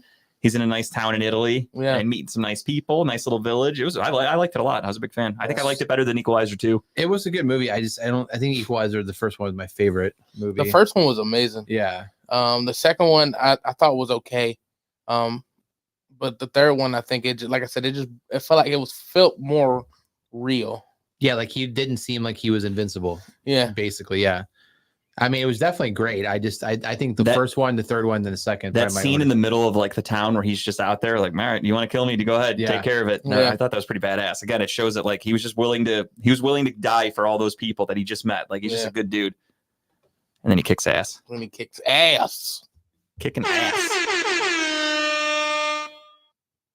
Well, great movie. That one almost made my top 5. Also, honest to God. Rebel. Clear that throat. Yeah, the Super Bowl was good. Commercials were all right. Halftime show, fan, yeah, it's good. Good, not great. I'm trying to think what happened. Did you do any prop bets yesterday? I didn't do any prop bets. I did a normal parlay. I hit it. I did McCaffrey over 75 yards, Mahomes over 225. Noah Gray with 1 reception and Travis Kelce with over 5 receptions. Nice. Nailed that. I think it was like plus 200 or something like that. Did you do the Nick Bosa sack for the FanDuel change it from minus 110 to plus 150 to get a sack? Yeah. No. Yeah, it was on FanDuel yesterday. He didn't get a sack, so I'm glad I didn't do it. That's what I'm saying. It's one of those like FanDuel does that. They pick the random thing. We're like, that's a no-brainer right there. Well, I thought about that, but I was like, Can you bet that he won't get it? No, they let you. It wouldn't that. have those good odds, but yeah, they do on defensive players. They let you pick will have a sack, won't have a sack. And like the odds are obviously different for whichever one, which is surprising because you would almost think that like a guy like Myles Garrett, for instance, you'd almost think that like you wouldn't make a lot of money for him to get a sack, but for a player to get a sack is usually plus. Yeah. It's the weirdest fucking thing. It's crazy. But yeah, no, he almost had one sack. And then I think he grabbed Mahomes. Yeah. And then he got moved up and then he got sacked by someone else. Yeah, he got away because I thought the same thing. I looked at the box score and I'm like, I wonder if anybody hit that sack, Nick Bosa getting a sack thing. And I looked and he had 0 in the box score. So Chase Young, though, another Ohio State alumni, did get one. Yeah. Trying to think what else took place. Were you excited with the amount of times that Taylor Swift was shown yesterday? Yeah, I mean, I don't care. It's the weirdest thing. Jam packed with celebrities. Like I went to lunch with my father-in-law, and my father-in-law is a big Trump guy, big conservative. And he was complaining about Taylor Swift, and I'm like, it's really like they show her for like 30 seconds a game, and at the same time, she's dating one of the players. She's not there to like be a celebrity and like look at me. It's literally that's my boyfriend down there. I'm just here to celebrate and like to I don't want to say honor, but like support. She's there to support her boyfriend. Yeah. She's not asking to be shown on TV. She sits in a box, so she's away from everybody. She's just trying to watch and have a good time. And they keep showing her and putting a camera on her. They choose to show her. How are you mad at her? She didn't come down on the Super Bowl. I mean, the halftime show. Like, and if she showed up and wore like a fucking veil and you couldn't see her face, everybody would be like, "Oh, Taylor Swift's too good to be seen." And like, she can't win. There's no winning in that situation. So she's just there to have fun. She's chugging beers with people. Yeah, she's got the box full of celebrities. Yeah, she was having a good time. She was literally just a fan. But it was funny every time that Travis in the second half would make a play, it's like they would cut to her. So like we were watching the game, and then when they cut to her, we all cheered for it because Jess is a big fan of Taylor Swift. But and they did some other bullshit. Like it's not even their fault or her fault, but they would cut to her with the Chiefs were driving. They would just show her celebrating, and then Tony Romo would be like, "And yeah, we need Travis Kelce to step up here." You know what I mean? Like they pushed it a little too hard, but again, not her fault. No, it's funny because I'm not blaming T Swizzle for that at all. We were watching I was watching some of the videos from after the Super Bowl party. She was drunk. She was wasted. There was like one where Travis is like holding her so she like looked like she was okay, but you could tell she's gone. You know what makes me love Travis Kelce is probably my favorite NFL player at the moment because last year he won the Super Bowl and he decided to sing Beastie Boys. You got to fight for your right to party. Beastie Boys are one of my favorite groups of all time. I listen to them, that album especially, License to Ill, religiously. Yeah. And then yesterday after the game, he does the worst rendition of Viva Las Vegas from Elvis you'll ever hear. Elvis, another one of my favorite artists. Kind of on tune for a minute there. Not even close. It was one of the worst things you'll ever hear. And then he does, you got to fight for your right to party again. He's done Beastie Boys. He does Elvis. He's from Cleveland. He's a champion. He's dating Taylor Swift. Travis Kelce's my dude. I love that guy. I feel like he and I would be really good friends. Like I need to meet Travis Kelce. Like I don't want any of his money. I don't want anything for free from him. I just think he and I would get along. I told Jess it was kind of weird to me though watching last night because like wherever they were at for their after party, it looked like they went to a couple different places. Yeah. But wherever they went, whatever DJ was there would always put like a Taylor Swift song on or like a remix. And again, I'm like, it's just weird as like your current boyfriend, you're singing and dancing with your girlfriend, her song, which is about another ex. Yeah. But hey, Travis Kelce knows that if he does this thing right, good for him. If he does it wrong, he's gonna have an album about him. So it's kind of cool. Right. Double-edged sword. But no, I mean, again, it's not anyone's fault. She's the most iconic celebrity on the planet right now. Very polarizing, yeah. Nothing wrong with it. Where were we? Let's do something. We are talking about sports, so let's get into the NFL awards. The NFL awards happened last week, and the Cleveland Browns cleaned up. So they started off with the pre-show awards, and the pre-show awards had Assistant Coach of the Year. Who won? None other than Jim Schwartz. Yeah, the Browns defensive coordinator. He takes home a trophy. That was one. So we started, and I was like, okay, that's cool. Like, I have a really good feeling Stefanski's going to win Coach of the Year. I'm not going to lie. Leading up to the night, I thought, I could see them not giving this to Miles. I could see it. He tore his shoulder or separated his shoulder against the Rams, and after that, he was kind of not himself. He didn't get another sack until the Jets game, the final game that he played in the year. He was still disruptive. He was still getting double teamed, but he was not the impact player that he was leading up to that Rams game. So I was like, I could absolutely see them not giving him this award. Yeah. It's all about voting. You don't know the votes until the awards come out. And then TJ Crybaby Watt. There he is. Adam, what's up, dude? What's up, Adam? TJ Crybaby Watt. I like to call him on social media because it's funnier to me. I call him Twat. I literally just spell Twat is TW. hilarious. I saw you going back and forth with Bo and just calling him Twat. I'm like, I just keep great. calling him That's Twat. great. Yeah. So Twat decides to go on Twitter at about, I don't know, the award show starts at 9:00 or some shit. He goes on at like 7:30 and just puts not something I'm not used to or something like that. And I immediately went right there. I'm like, okay, he didn't win. He's not on there crying because he won. So he's definitely pissed off about something. So that got me really excited. And I actually watched the awards ceremony. I've never watched the NFL awards before, but because of TJ Watt and Myles Garrett, I was like, I have to watch. So Stefanski wins Coach of the Year. Steven Stefanski. Yeah, sorry. Steven Stefanski wins Coach of the Year. His cousin. That's even funnier that he actually has a cousin. Yeah, the guy fucked up. I don't know if you saw it, Tim. So the dude that's presenting the award goes, all right, and the winner for Coach of the Year is Steven Stefanski. And then he comes up there and like, or he wasn't there. So they were like, we're accepting the award on his behalf.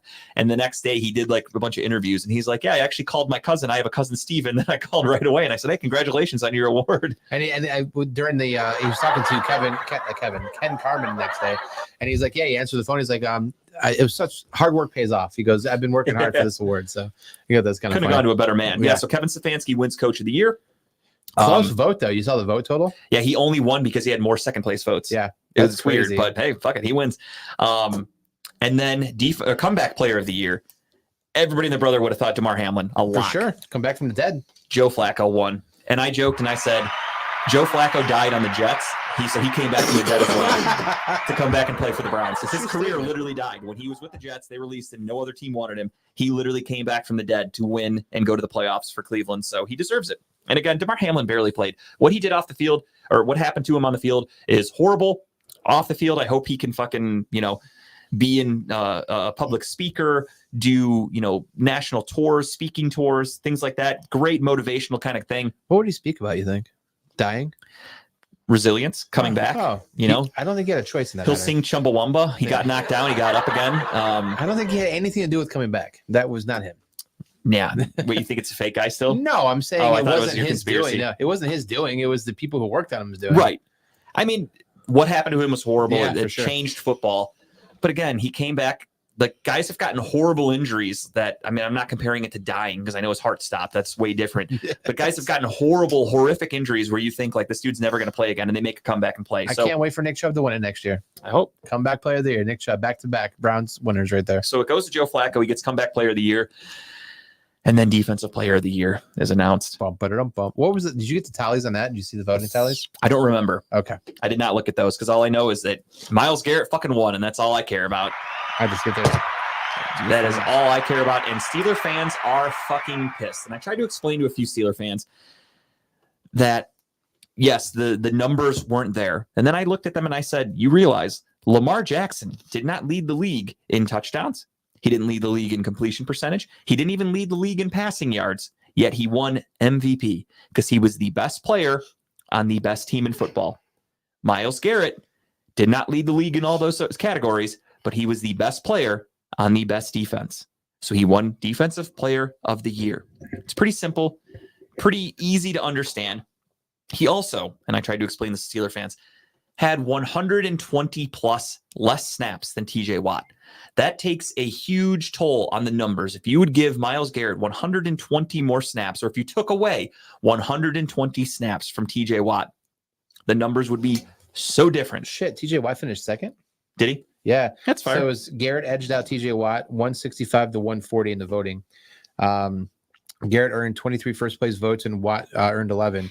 Micah Parsons was third with 7 first place votes, followed by Max Crosby and then Darren Bland. Okay. That's fair. TJ Watt, again, Steeler fans just get so pissed because they make it sound like because he didn't win Defensive Player of the Year, they act like he sucks. Nobody's saying that. He had a very good year. He was a disruptive force. He is a great player. Sure. The Steelers stunk. He also doesn't get double team as much as Myles Garrett. No. Again, that's another thing I tried to explain to Steeler fans. TJ Watt had over 100 more snaps than Myles Garrett. So 100 more opportunities to do stuff. And also gets double teamed half as much as Myles Garrett. So the numbers, when you look at it that way, analytically speaking, Myles Garrett is more impactful. He's more efficient as a player. It's just common sense, but you can't explain that to Steeler fans. They still try to argue and fight. And eventually I just tell them, your stats are wrong, because they love using a meme where the stats are super incorrect. It says like TJ Watt has like 50 pressures, Myles has 36. I saw you call him out on the picture he used from like 2 years ago. Yeah. And then everybody and their brother started using a picture of TJ Watt getting double teamed against the Titans. And it's Ryan Tannehill at quarterback. Ryan Tannehill did not play for the Titans when the Steelers faced them this year at all. It was Will Levis. That the last time the Steelers and Titans played was 2021. Guess who won Defensive Player of the Year that year? TJ Watt. So sure, that picture of him getting double teamed, yes, it won your argument for Defensive Player of the Year because he did get it that year. This year, didn't happen, you fucking idiots. Know your team. Know what you're talking about if you're going to try to defend a player like TJ Watt. I shouldn't know more about the Steelers and their players than Steeler fans. That's all I can say about that. Because you have to look up so many Steelers stats just to make sure. Oh, I do. Because again, when I argue, I come with a loaded gun. I don't walk into an argument not knowing what I'm talking about. I do all of my research before I make a post, and I bring it.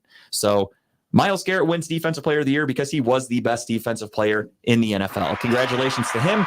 Way to go, Myles Garrett. And Steeler fans, if you guys go to your local rally house, you can pick up a terrible towel to wipe your tears with, because you guys are some crying ass bitches since that award came out. Like, it is nonstop tears from them, just bitching and moaning and pissing and crying. Fans were okay with it. They were like, okay, it is what it is. I'm not going to argue. It's congratulations. Move on to next year. Some people were. What's really funny to me is there were a lot of people that I saw that started off before the awards came out. They were like, hey, you know, Myles and TJ are both great players. I don't even care who wins. It could go to either one. They're both great. That's where they thought they were going to win. And then TJ Watt lost, and then they went on and they went, this is ridiculous. This is bullshit. I'm like, wait a minute. I thought you were indifferent. Like you said it could go to either one. Do you think they reached out to TJ like ahead of time and told him that, no, you didn't win?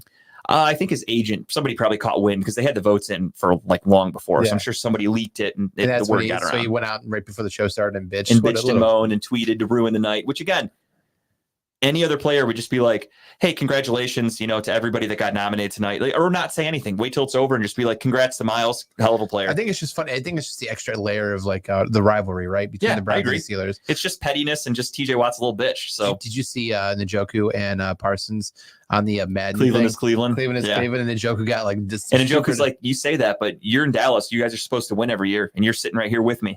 He's like, you got eliminated in the first round. He's like, so is Dallas? Dallas is Dallas? And Micah's like, you got a point. All right. Shut him right up. And then after the fact, too, Micah Parsons went on and said the same thing. That what's funny is Steeler fans don't want to admit it.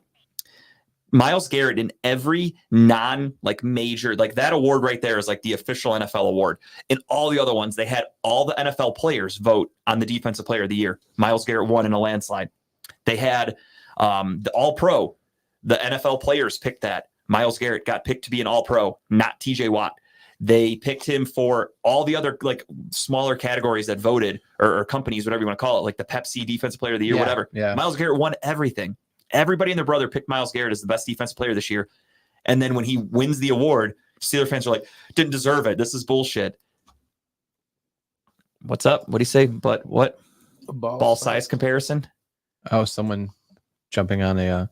Myles Garrett's balls are gigantic compared to TJ Watt, if that's what you're asking. Yeah, absolutely.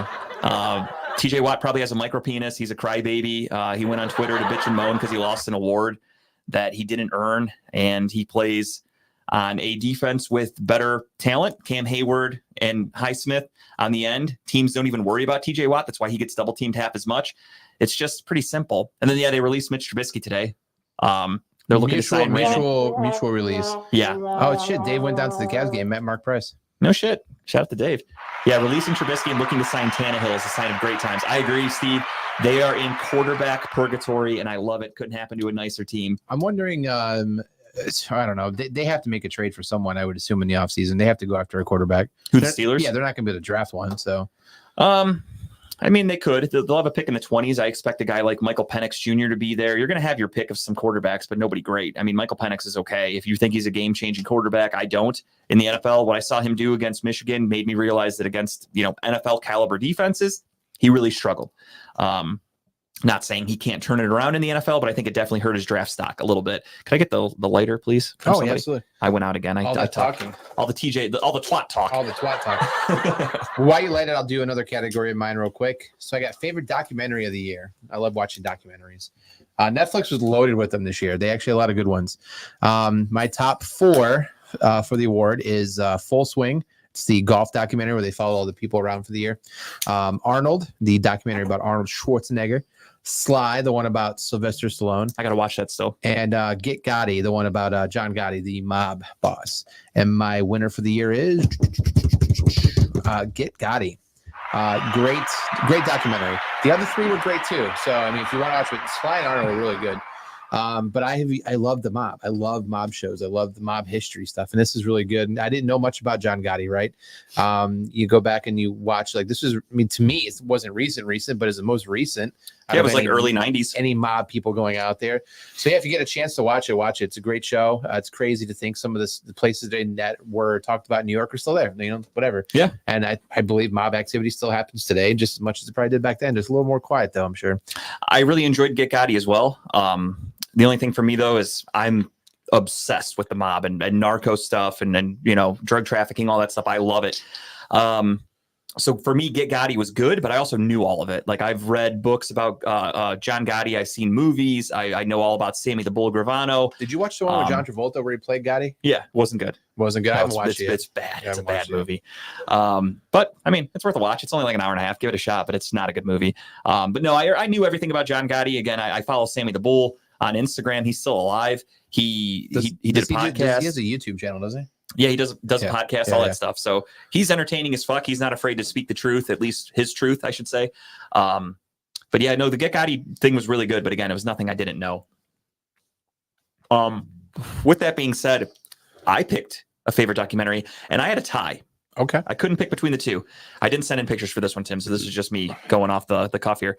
I liked BS High, Bishop Sycamore. Oh yeah, that was good. The HBO Max documentary about that high school. That school that all of a sudden showed up out of nowhere and just all of a sudden they got embarrassed on ESPN. Yeah. And stories started coming out of how it was this bullshit thing and it was a scam. That documentary opened up my eyes to more than I understood about what happened. It was really, really good. And my second one was Muscles and Mayhem. Oh, the American Gladiators. Yeah, I really liked that one too. So those are another good one. Those are my top 2 documentaries. That BS High one, what's so mind blowing to me is that when they're interviewing that guy, like in his mind, he's like, I didn't do a goddamn thing wrong. No, he still thinks that he's basically innocent. Like, yeah, like I did what I had to do. He was trying to help out these kids and he was trying to be a nice guy. And these kids are all coming out and they're like, dude, you ruined my fucking life. And he's like, no, I don't think so. Yeah, like he's a piece of shit. So documentaries like that where the people don't change, those are the best ones. So those were my picks for documentary of the year. Yeah, the NFL awards, though, were fucking great. I loved seeing that. I loved seeing Steeler fans again. Just every time I go online, they're just still crying about it. It's been a week almost, and not quite. It's been a few days, but they are still crying about it, and I love it. Kind of sad that football season's over now. I am sad as fuck. Tara, yesterday when the game ended, she was so happy. She literally looked at me and she goes, this means football season's over. I'm like, don't remind me. She's like, I'm so fucking happy. I'm like, I'm devastated. Well, now we got the Cavs who are on a 9-game win streak, which they're playing tonight.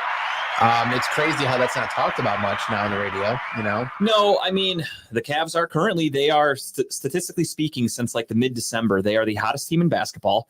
They are currently in second place in the Eastern Conference. 5 games out, I think. Yeah, they're right behind Boston. They have a 1-game lead over Milwaukee. They have a 2-game lead over the Knicks. They are in the driver's seat because the Knicks are dealing with a lot of injuries too. So the Knicks are going to fall off. Seems I was wrong about what I thought would happen when Garland and Mobley came back. They've kind of slid right into the rotation. No problem. JB Bickerstaff, baby. No, it's really cool. I love what's going on with the Cavs. My only thing, I was excited for them last year. They got embarrassed.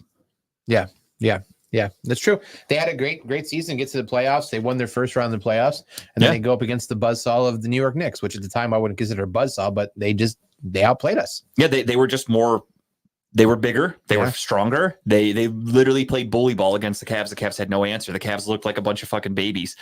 Speaking of that series, worst Cleveland sports moment of 2023 was a category that I came up with. And my nominees, spring football. That's right, Jason. Football never ends. Oh, yeah, the USFL. It's the XFL and the what league did they combine with? It was the XFL and the USFL. So that season starts here soon too. Yeah, which personally I don't even care about that. I'm more so the combine, baby. Combine's next month. Actually, this month.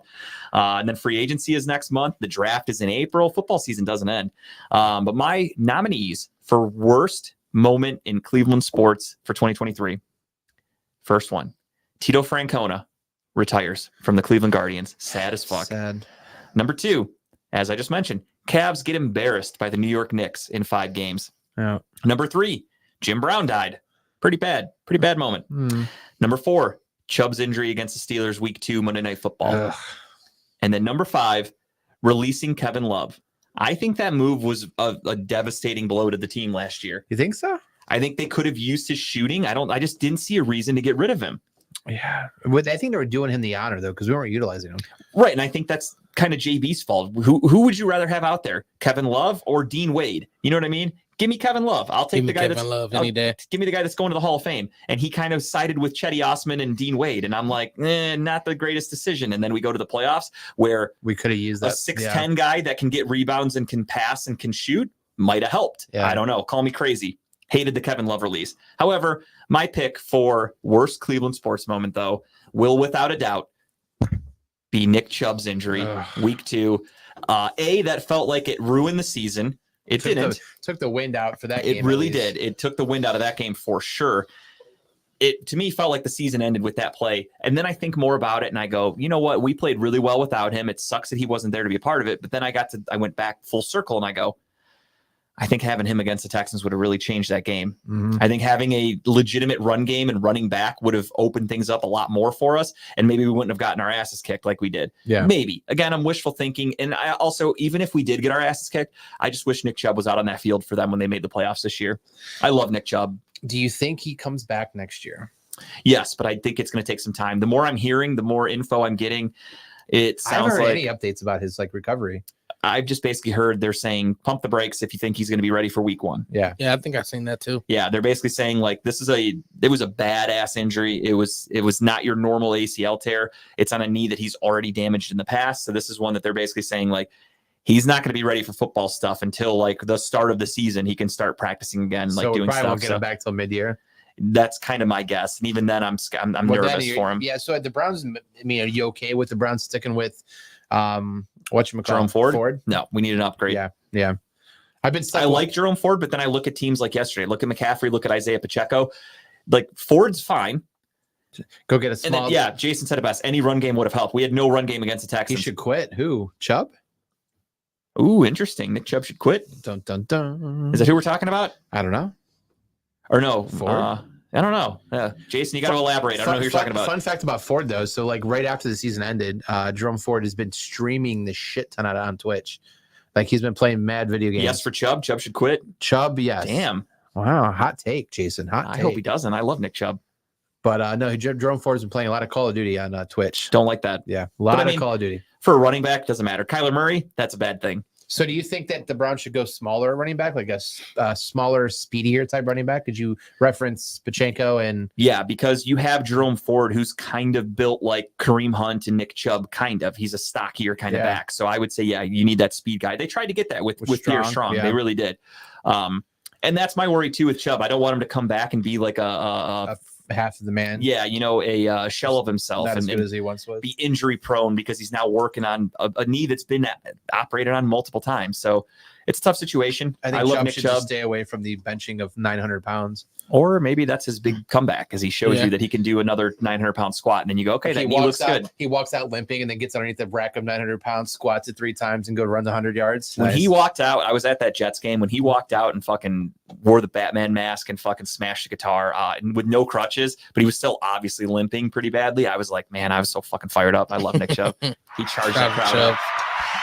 Barely walked up the steps, but he tried. So that was my personal worst Cleveland sports honestly, moment. I can't top that one because that was devastating. I almost, instead of the K Love one, I almost put Deshaun Watson's season-ending injury, but I was like, I don't want to do 2. We had so many fucking injuries on the Browns. Like, I don't want to I could have filled it up with Browns injuries. We need a power game. The injury is a lifetime injury. Yeah. I said my worst moment was Flacco throwing that terrible interception. Which one? Yeah, which one? The one where he just lofted it up there and I would say the first one that changed the game. That's when it was like I was like, okay, now back we're to down back by pick like six. How about that? Yeah, back to back pick six. Yeah, that whole moment. That's fair. That changes. So I'll parlay off of that, or I'll just whatever turn off of that. But I have my favorite sports moment overall for the year, right? So there's a lot I could have listed, right? But I'm just gonna jump right into it because I know it's already 8:30. But Fucking Jason Kelsey coming out of the fucking thing at Buffalo. Like Jason Kelsey's like my I don't know, say spirit animal. Like this dude, you want to meet Travis? I want to meet Jason and just talk with Jason because Guys do look alike. well, thanks, man. Appreciate it. That's fair. I don't look as good with my shirt off, probably as he does, but no, Jason Kelsey just fucking ripping his shirt off there at the Buffalo game and the fun jumping out, Chugging a beer with the crowd. jumping out, and then the fact that man had the power to jump back into the fucking the Country box. strength. Dude, that guy's a beast. But no, that's probably my favorite sports moment of the year. So my favorite. So Kyle listed that in the group when we did the pre-show. Yeah, he listed that as his biggest pop, which is like the biggest crowd reaction, which obviously Jason Kelsey got that reaction. Mine, I decided to go with the same thing. I went with the moment in sports that happened that everybody just erupted. And mine, I went a little left field. Okay. CM Punk, when he returned to WWE. Ooh. That pop was fucking huge. The internet erupted. He was the number one trending thing on Twitter.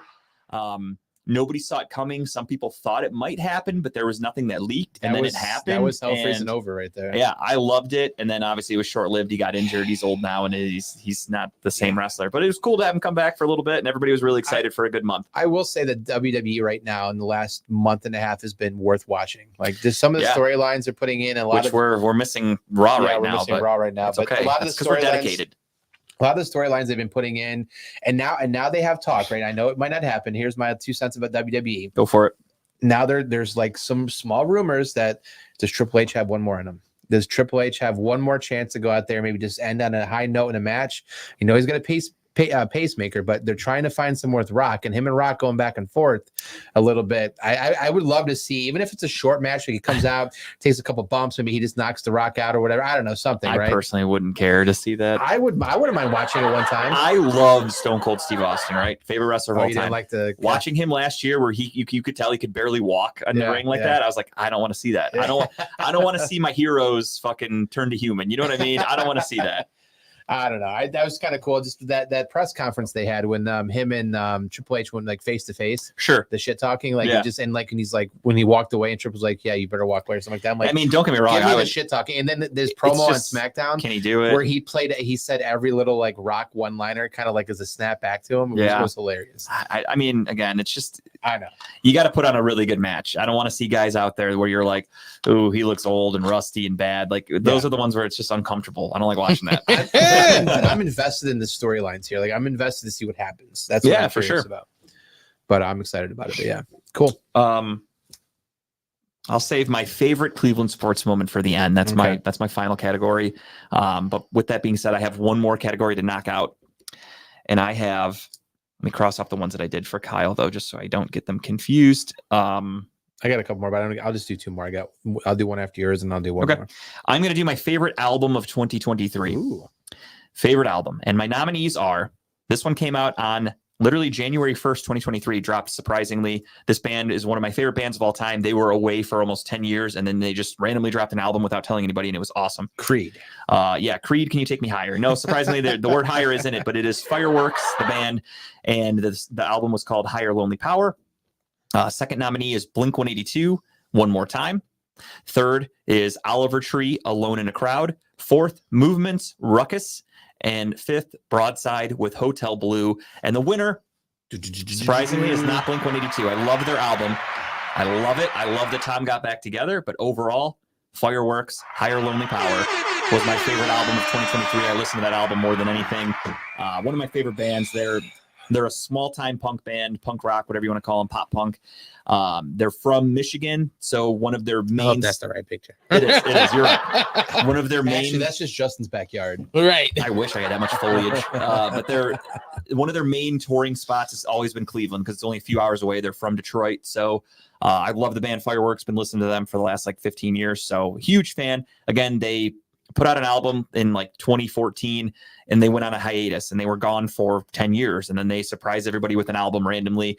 And then of course, when they came to Cleveland, the one time in 2023, it was the Friday night that I was in Disney. So I couldn't go see them when they were at Mahal's, and I was devastated by that. So I'm really hoping they tour again really soon because I need to go see them. I love that band so much. And Higher Lonely Power was no question the most listened to album that I had in 2023 and my favorite by far. I still listen to it actually on the way to the show today. I was listening to it just because I love it. Great album. So that was my favorite album. I wish I could come out here and tell you that my favorite album this year was Green Day's new album they dropped, but that shit was trash. You haven't been able to say that in 20 years. That shit was trash. There's maybe 2 songs on there that I was like, oh shit, I was so excited for the album. I'm gonna fucking listen to it. I listened to it. I said, what the fuck did I just listen to? Their last good album was honestly probably American Idiot. I just don't know what they're doing. I don't know what they're doing. Anyways, so they're just being Green Day. I'll answer your question after I go through my favorite concert of 2023. So just a couple nominees. I went to a lot of concerts this year. But Pink, which end of the year last year. Okay. Great concert. Hell of a concert. Jason Aldean, Country. If you're not a fan of country, you probably wouldn't like Jason Aldean, but it's a good show. Offspring, little memory down. Yeah, I forgot I went to that one. Damn, I went to a lot of concerts. I can't even think of them. And Blink-182. And so my favorite concert in 2023, Blink-182. They fucking killed it. Which then kind of parlays into the next one, which their new album was probably my favorite album last year too. I wanted to like Green Day. I'm still a big Green Day fan, always will be. But I just don't know the direction. But this album, from start to finish, has a lot of good songs on it. So that's where I'm at. And yeah, Jason, it is. It's punk rock, pop punk, whatever you want to call it. I'm with Kyle. Like, I like Green Day. I have nothing against them. Yeah. I'm a fan of their music. But like you said, they haven't had a good hit. Have you listened to the new album? Yeah. They haven't had a good hit, literally, in my opinion, since American Idiot. And that was 20 years ago. Yeah. I was in, I think, high school when that came out. Blink-182 even American Idiot was still, to me, had some politically driven songs. Like, I personally, my favorite album of theirs is Warning.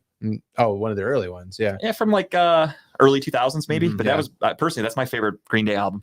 But yeah, Blink-182 for the last 20 years, and they, even when Tom DeLonge left, their other album, they were still making really good songs. Like, those albums have really good songs on them, and then they came out with this one, and start to finish, really good album. Like, their concert was just amazing. Like, we didn't sit down the entire show, right? It was just amazing. That was like the 5th or 6th time I've seen them live, and I mean, I love them. I'm a diehard fan. It was good, but a lot of good music last year. But now Jason's a country boy, huh? Hey, Jason, I will say though, Jason Aldean's concert last year was pretty amazing. Like, he had Mitchell Tenpenny open up for him, which is another one of our favorite artists, and he killed the show. Right, it was crowded there. It was a big show. I was gonna make a joke about doing a moment of silence for Toby Keith, but I think we already did that as a joke. Never mind. Week. All right, I am personally not a country music fan. I like old school country. I like anything you would hear on WGAR in like the 90s. Give me that shit. Like, Should Have Been a Cowboy from Toby Keith. Classic.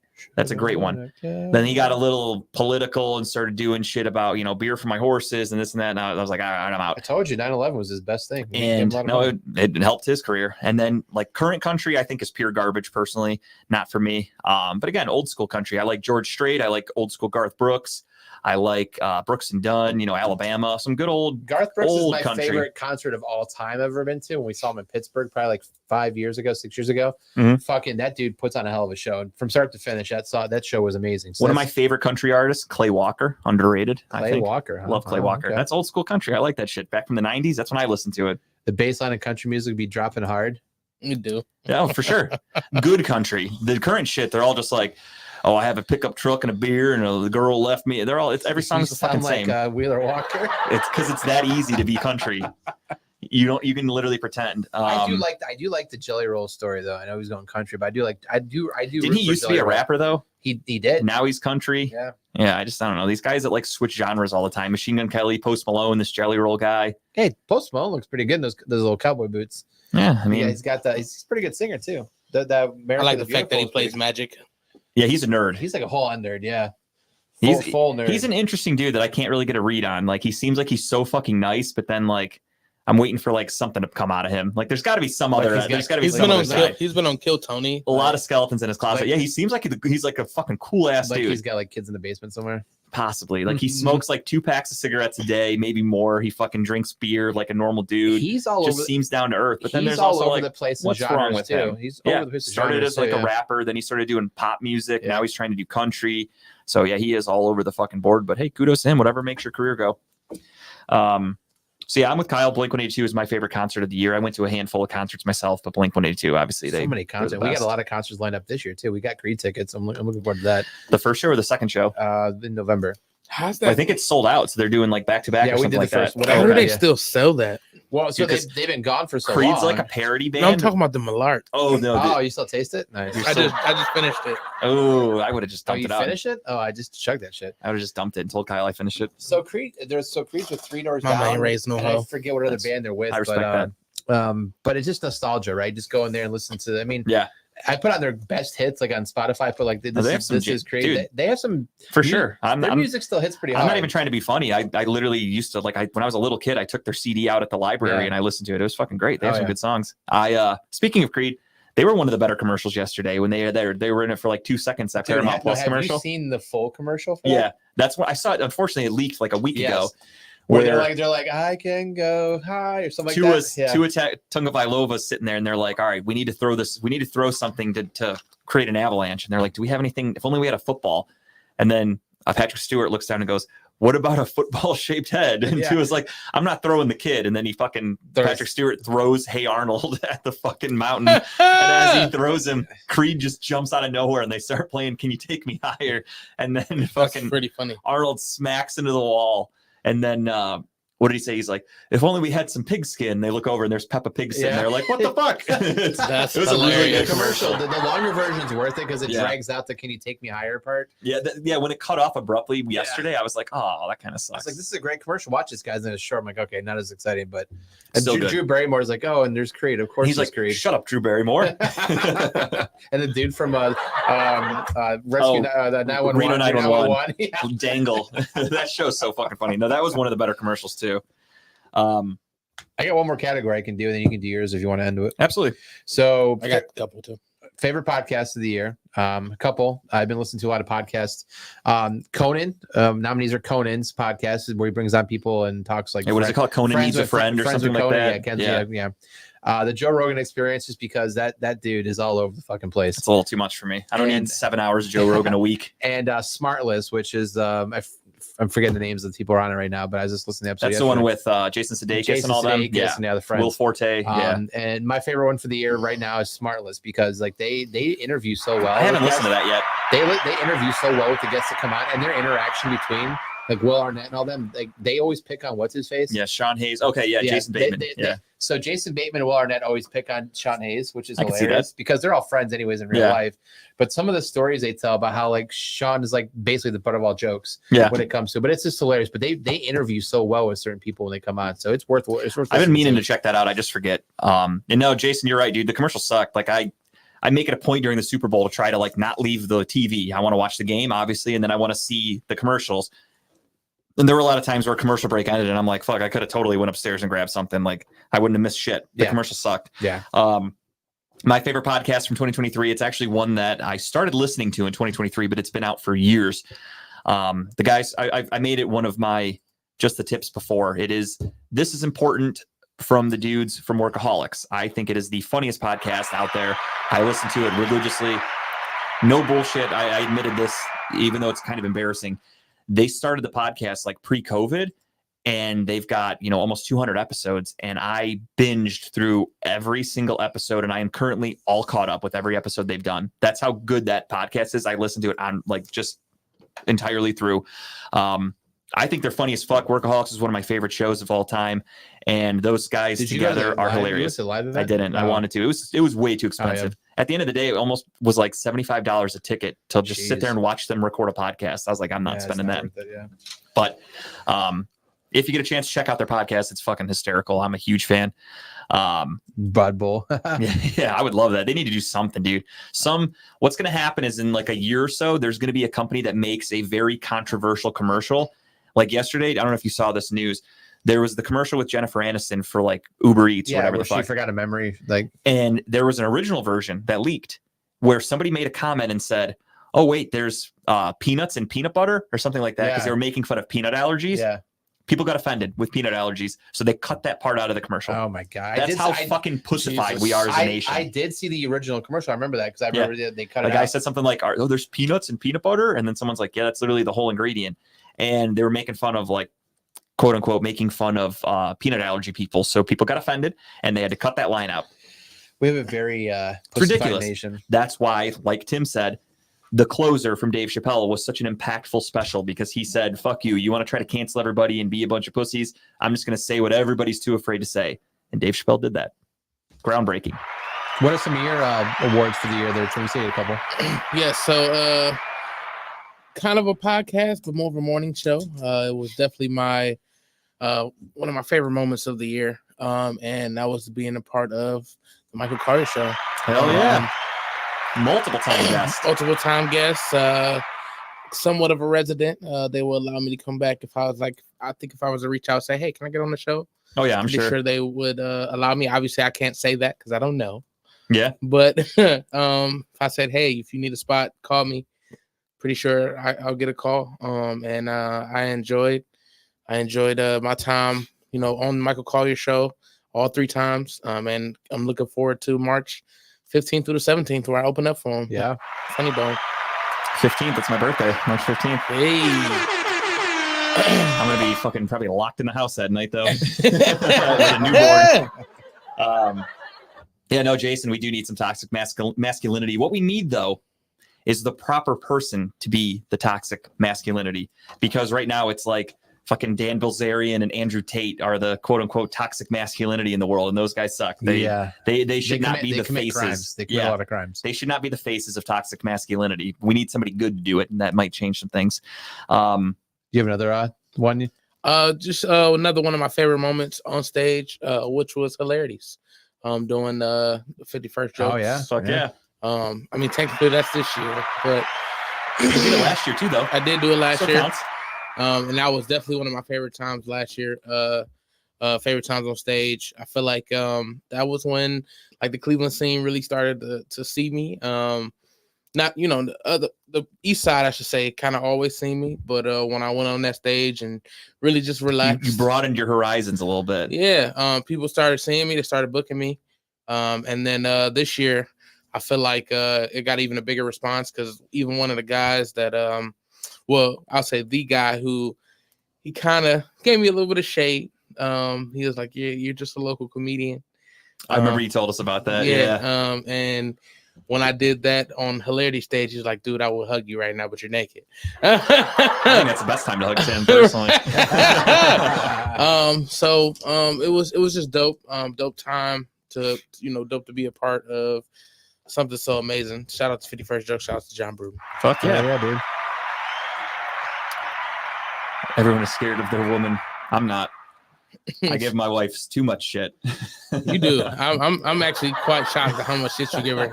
She's used to it at this point. It's just fun. I keep it fun. My wife can be scary at times, but I love her though. It's fun. There's a give and take in all relationships. A lot of give and take. A couple trades that happened in the NBA. We don't even if you don't have a picture handy, that's no worries. I don't know if you have one. You do. A couple trades I wanted to talk about before the deadline. The Cavs are, of course, in second place. They made no moves. I told everybody to be on the lookout. Cavs are going to be going after the buyout market. That's what I was talking to Don. People are getting buyouts too. Yeah. Yeah. Don P posted the other day, he was kind of upset the Cavs didn't make a trade. And I was like, they're going to be on the buyout market. They don't have the assets to make a trade. Buddy Hield traded to the 76ers from the Indiana Pacers. Gordon Hayward traded from the Hornets to Oklahoma City in an interesting move. And Bojan Bogdanovic traded to the New York Knicks. So a couple interesting ones. I have other ones that I don't think very impactful, but a player to keep an eye on. Dennis Schroeder and Thaddeus Young were traded to Brooklyn, with Spencer Dinwiddie being traded to Toronto in that deal. And I could see Spencer Dinwiddie being a buyout. So he's somebody to keep an eye on. What did the Sixers give up for Buddy Hield? Like Marcus Morris, and really nothing great. They gave up a bunch of shit in a couple draft from picks. grace right now. They've lost like out of the last 10. And hopefully they're losing right now. I didn't check the score, but they're playing the Cavs.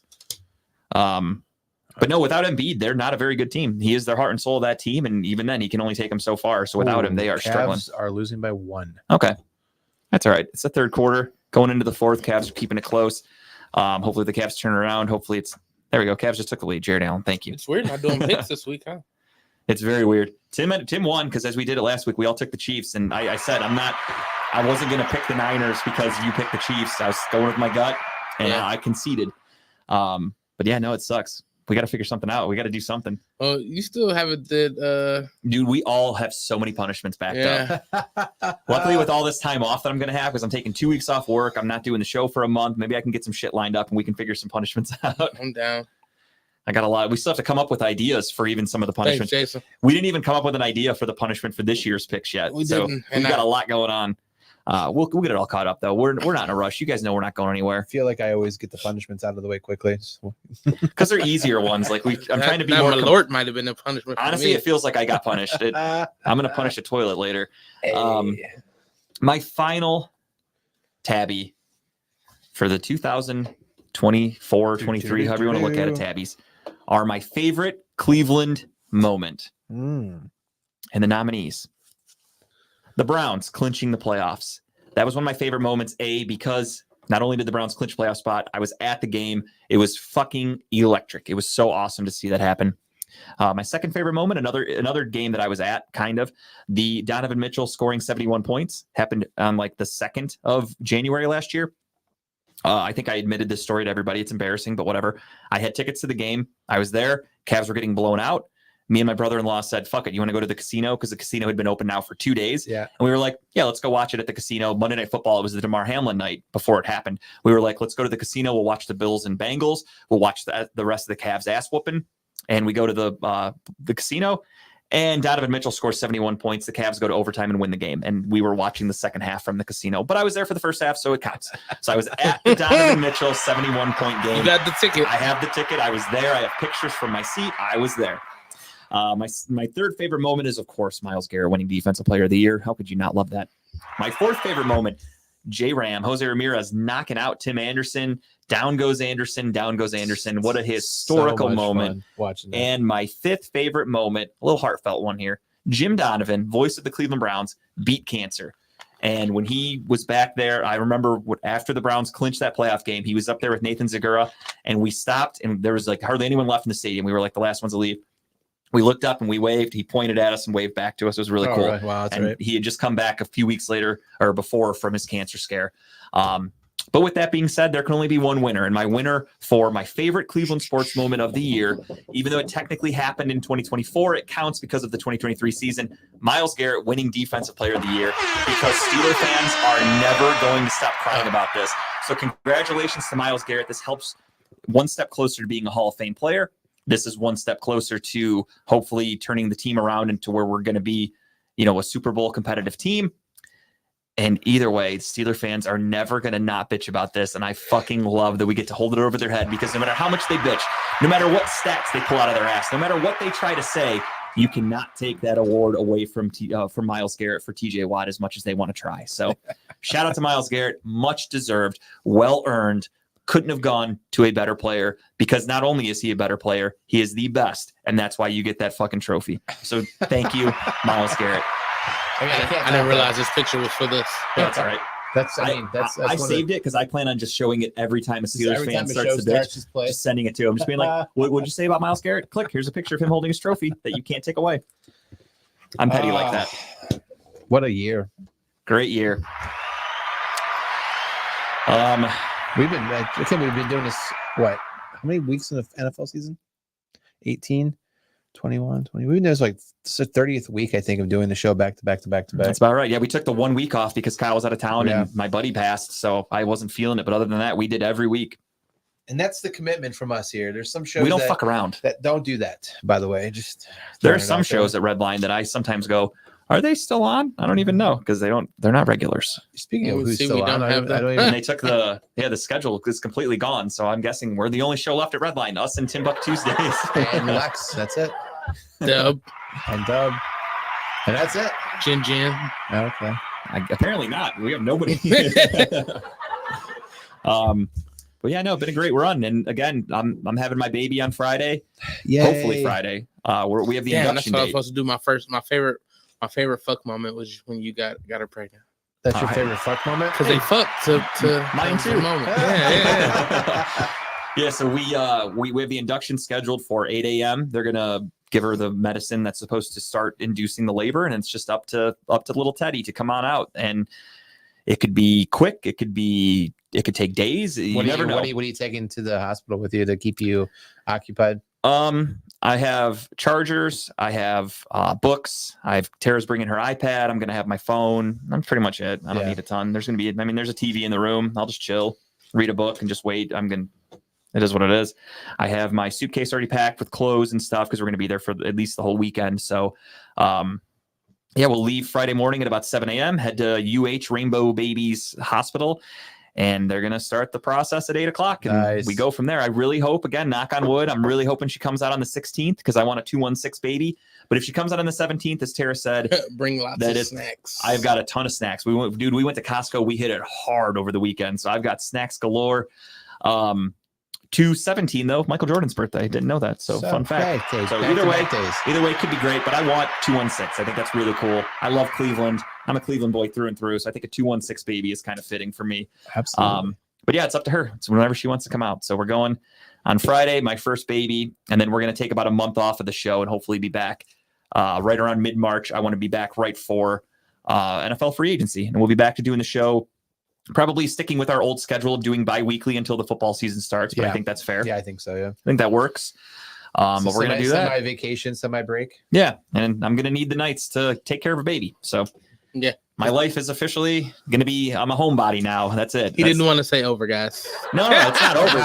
It's just beginning. It's just going to be very, very different than the life that I am used to.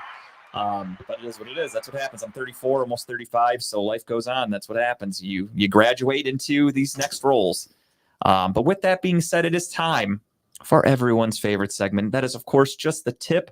We are going to tell you guys what we liked over the last week or so. What's new, what we love. I sent you my tip there, Tim.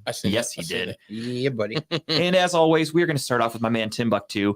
Tim, give him your tip. Now, I was going to do the Valentine's Day show, but it is sold out, so it's kind of no reason to. It's not really a tip anymore. It's right. Like, fuck you, you missed out. You missed out. But I have a show following Saturday. It is going to be at the Indigo Ultra Lounge. I thought it was Indigo Lux. Okay, it is called Indigo Lux. But it's a comedy show with Big Wayne. I am going to be DJing and doing a set. It is 2 shows. A jack of all trades. $10 a ticket. It's $15 at the door. Obviously, must be 21 to come in because it is a bar. But it's gonna be a great show. These comedians are great. I believe Aisha Brown got switched out. I believe she may have canceled. I don't have that updated flyer myself. But Keith Kendall is gonna be hosting. Meg Shaw is gonna be on there as well, and like I said, and Big Wayne is headlining. It's gonna be a great time. Come out, man. They have great food at this location. The bar is pretty good. The bartenders are awesome. The drinks are fairly priced. It's gonna be a great time. It's 2 shows, so if you can come out and check out 2 shows, I don't know how much time I'll be doing, but I might be doing 2 different sets. So no shit. All right. Well, I will be there in spirit. So I will be locked up in the hospital. You're right. Thanks, Devin. We're excited for you guys to meet her. Your life is over. No, I wear the pants in my house, Jason. I can still go out whenever the fuck I want. Well, your life might be over, but the baby's life is just beginning. Damn right. Look at that. My tip. So I've been rewatching old shows, and this is a show that I watched a long time ago when it first came out, but I remember liking it. I just don't remember it much. That's fair. But Heroes, the show that was on long time ago. I remember that show. A lot of big movie stars in this one, or big TV stars in this show. But it's about basically just people who just inherit these powers over time, or they had them and they initially get into their powers in the story. And I'm halfway through season 1 right now, but I just shout out to just going back and rewatching certain shows that you really liked, because I think it's been since 2007 since I watched this. Yeah, it's been off the air for a while. Me and Jess actually watched it together back in the day, but no, it's definitely a good show. Right, like I said, it's an easy watch too. I think they're like 45-minute episodes, but at least season 1 so far is great. I don't remember if it gets worse or better or the same, but there's only 5 seasons. I never actually watched it. I'm familiar with Yeah. it, but I never watched it. It's funny because like you can tell like how they have it because it's on Peacock, so they have it cut like it's an old like how they had like they have like slow motion outs for certain scenes where it was going to commercial. You could tell like it's cut certain ways. It's just funny watching it now. I just read during Jason's streaming. comment. What's that? The new baby is. He said she wears the pants now. He's got that right. It's true. Life is literally just going to focus around that baby. But yeah, if you get a chance and you haven't seen it, watch it. It's definitely something that it's a good show. And I think after this one, I might go back and watch Lost or something. I'm not sure.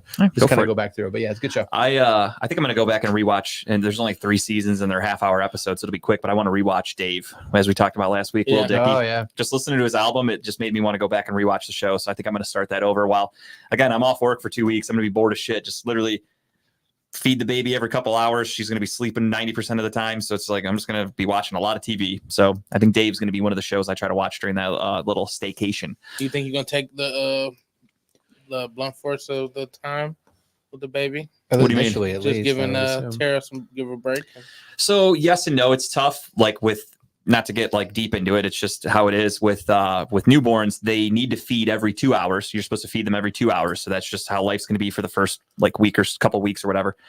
And then they, assuming she's breastfeeding, like there's really not a whole lot I can do. It's kind of like if she cheer around from the corner. Of the yeah, room. it's pretty much like I can get her boobs. for Tara because Tara's like essentially for the first they want the woman for almost like the first week after birth to just not move. Like you have the baby, you go home, you lay in bed, your husband does everything. So I'm prepared for that.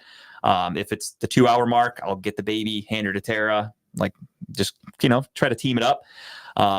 But yeah, for the most part, after that, it's kind of like there's not much I can do. Just give her to Tara, let her eat. If she's not breastfeeding well, we'll go to formula and bottles. I'll do that, whatever. But yeah, I mean, I plan on helping as much as I can, changing the diapers, holding her if I have to. But for the big parts of feeding and stuff like that, and yeah, I'll be taking care of Tara. I do all the cooking anyway. That's why I need to bring back the Salem witch trials. Thinking of the episode from the Salem witch trials. Because Tara doesn't cook. She's got to be a witch. The episode of The Office where she has a baby and like the baby's not latching onto the nipple and yeah, like, the person comes in as like a male and Jim's like whoa. Did you know who that is? The nurse? No, that's her husband in real life. Is it really her husband? I didn't know that. No. Little fun fact of The fun Office. Fact. I didn't know that. Wow. But no, that episode that's reminded me. There's good blooper reels for that scene because of that. Is there? Yeah, that's pretty funny. But with that being said, my tip for this week is a show that just came out on Netflix a couple of weeks ago, and I binged it. Again, goes back to kind of what we talked about earlier with Kyle and Get Gotti. I love narco stuff. I love drug shows, stuff like that. And Griselda came out on Netflix, starring Sofia Vergara. She wears a prosthetic nose, and it's really takes some getting used to, if I'm being honest. But if you're familiar with Griselda Blanco, she was a female narco dealer, and she's from Colombia. She escaped Colombia, came to Miami, and was ruthless. When you think of drug lords, you think of Pablo Escobar, you think of El Chapo. There's some big name guys out there, and they're ruthless, and you're like, these are some bad motherfuckers. And then you learn about Griselda Blanco, and you go, she was a bad bitch. She did not give a fuck about anybody. She'd cut somebody. She did not give a shit. From Colombia also, so just something in the water there.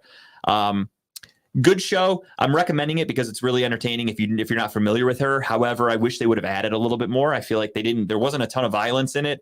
They didn't really show her dark side as much as they could have. They hinted at some things where like she staged some hits for people when you're like, oh shit, she's cold as fuck. But it could have been more violent. I love the show Narcos. I've rewatched the seasons of Narcos and Narcos Mexico, each probably 3 times. I love those shows. This one did not have anywhere near the violence, didn't tell the story as spaced out as they could have. It felt kind of rushed because it's a miniseries, so there's only like 6 episodes. So it felt a little too condensed.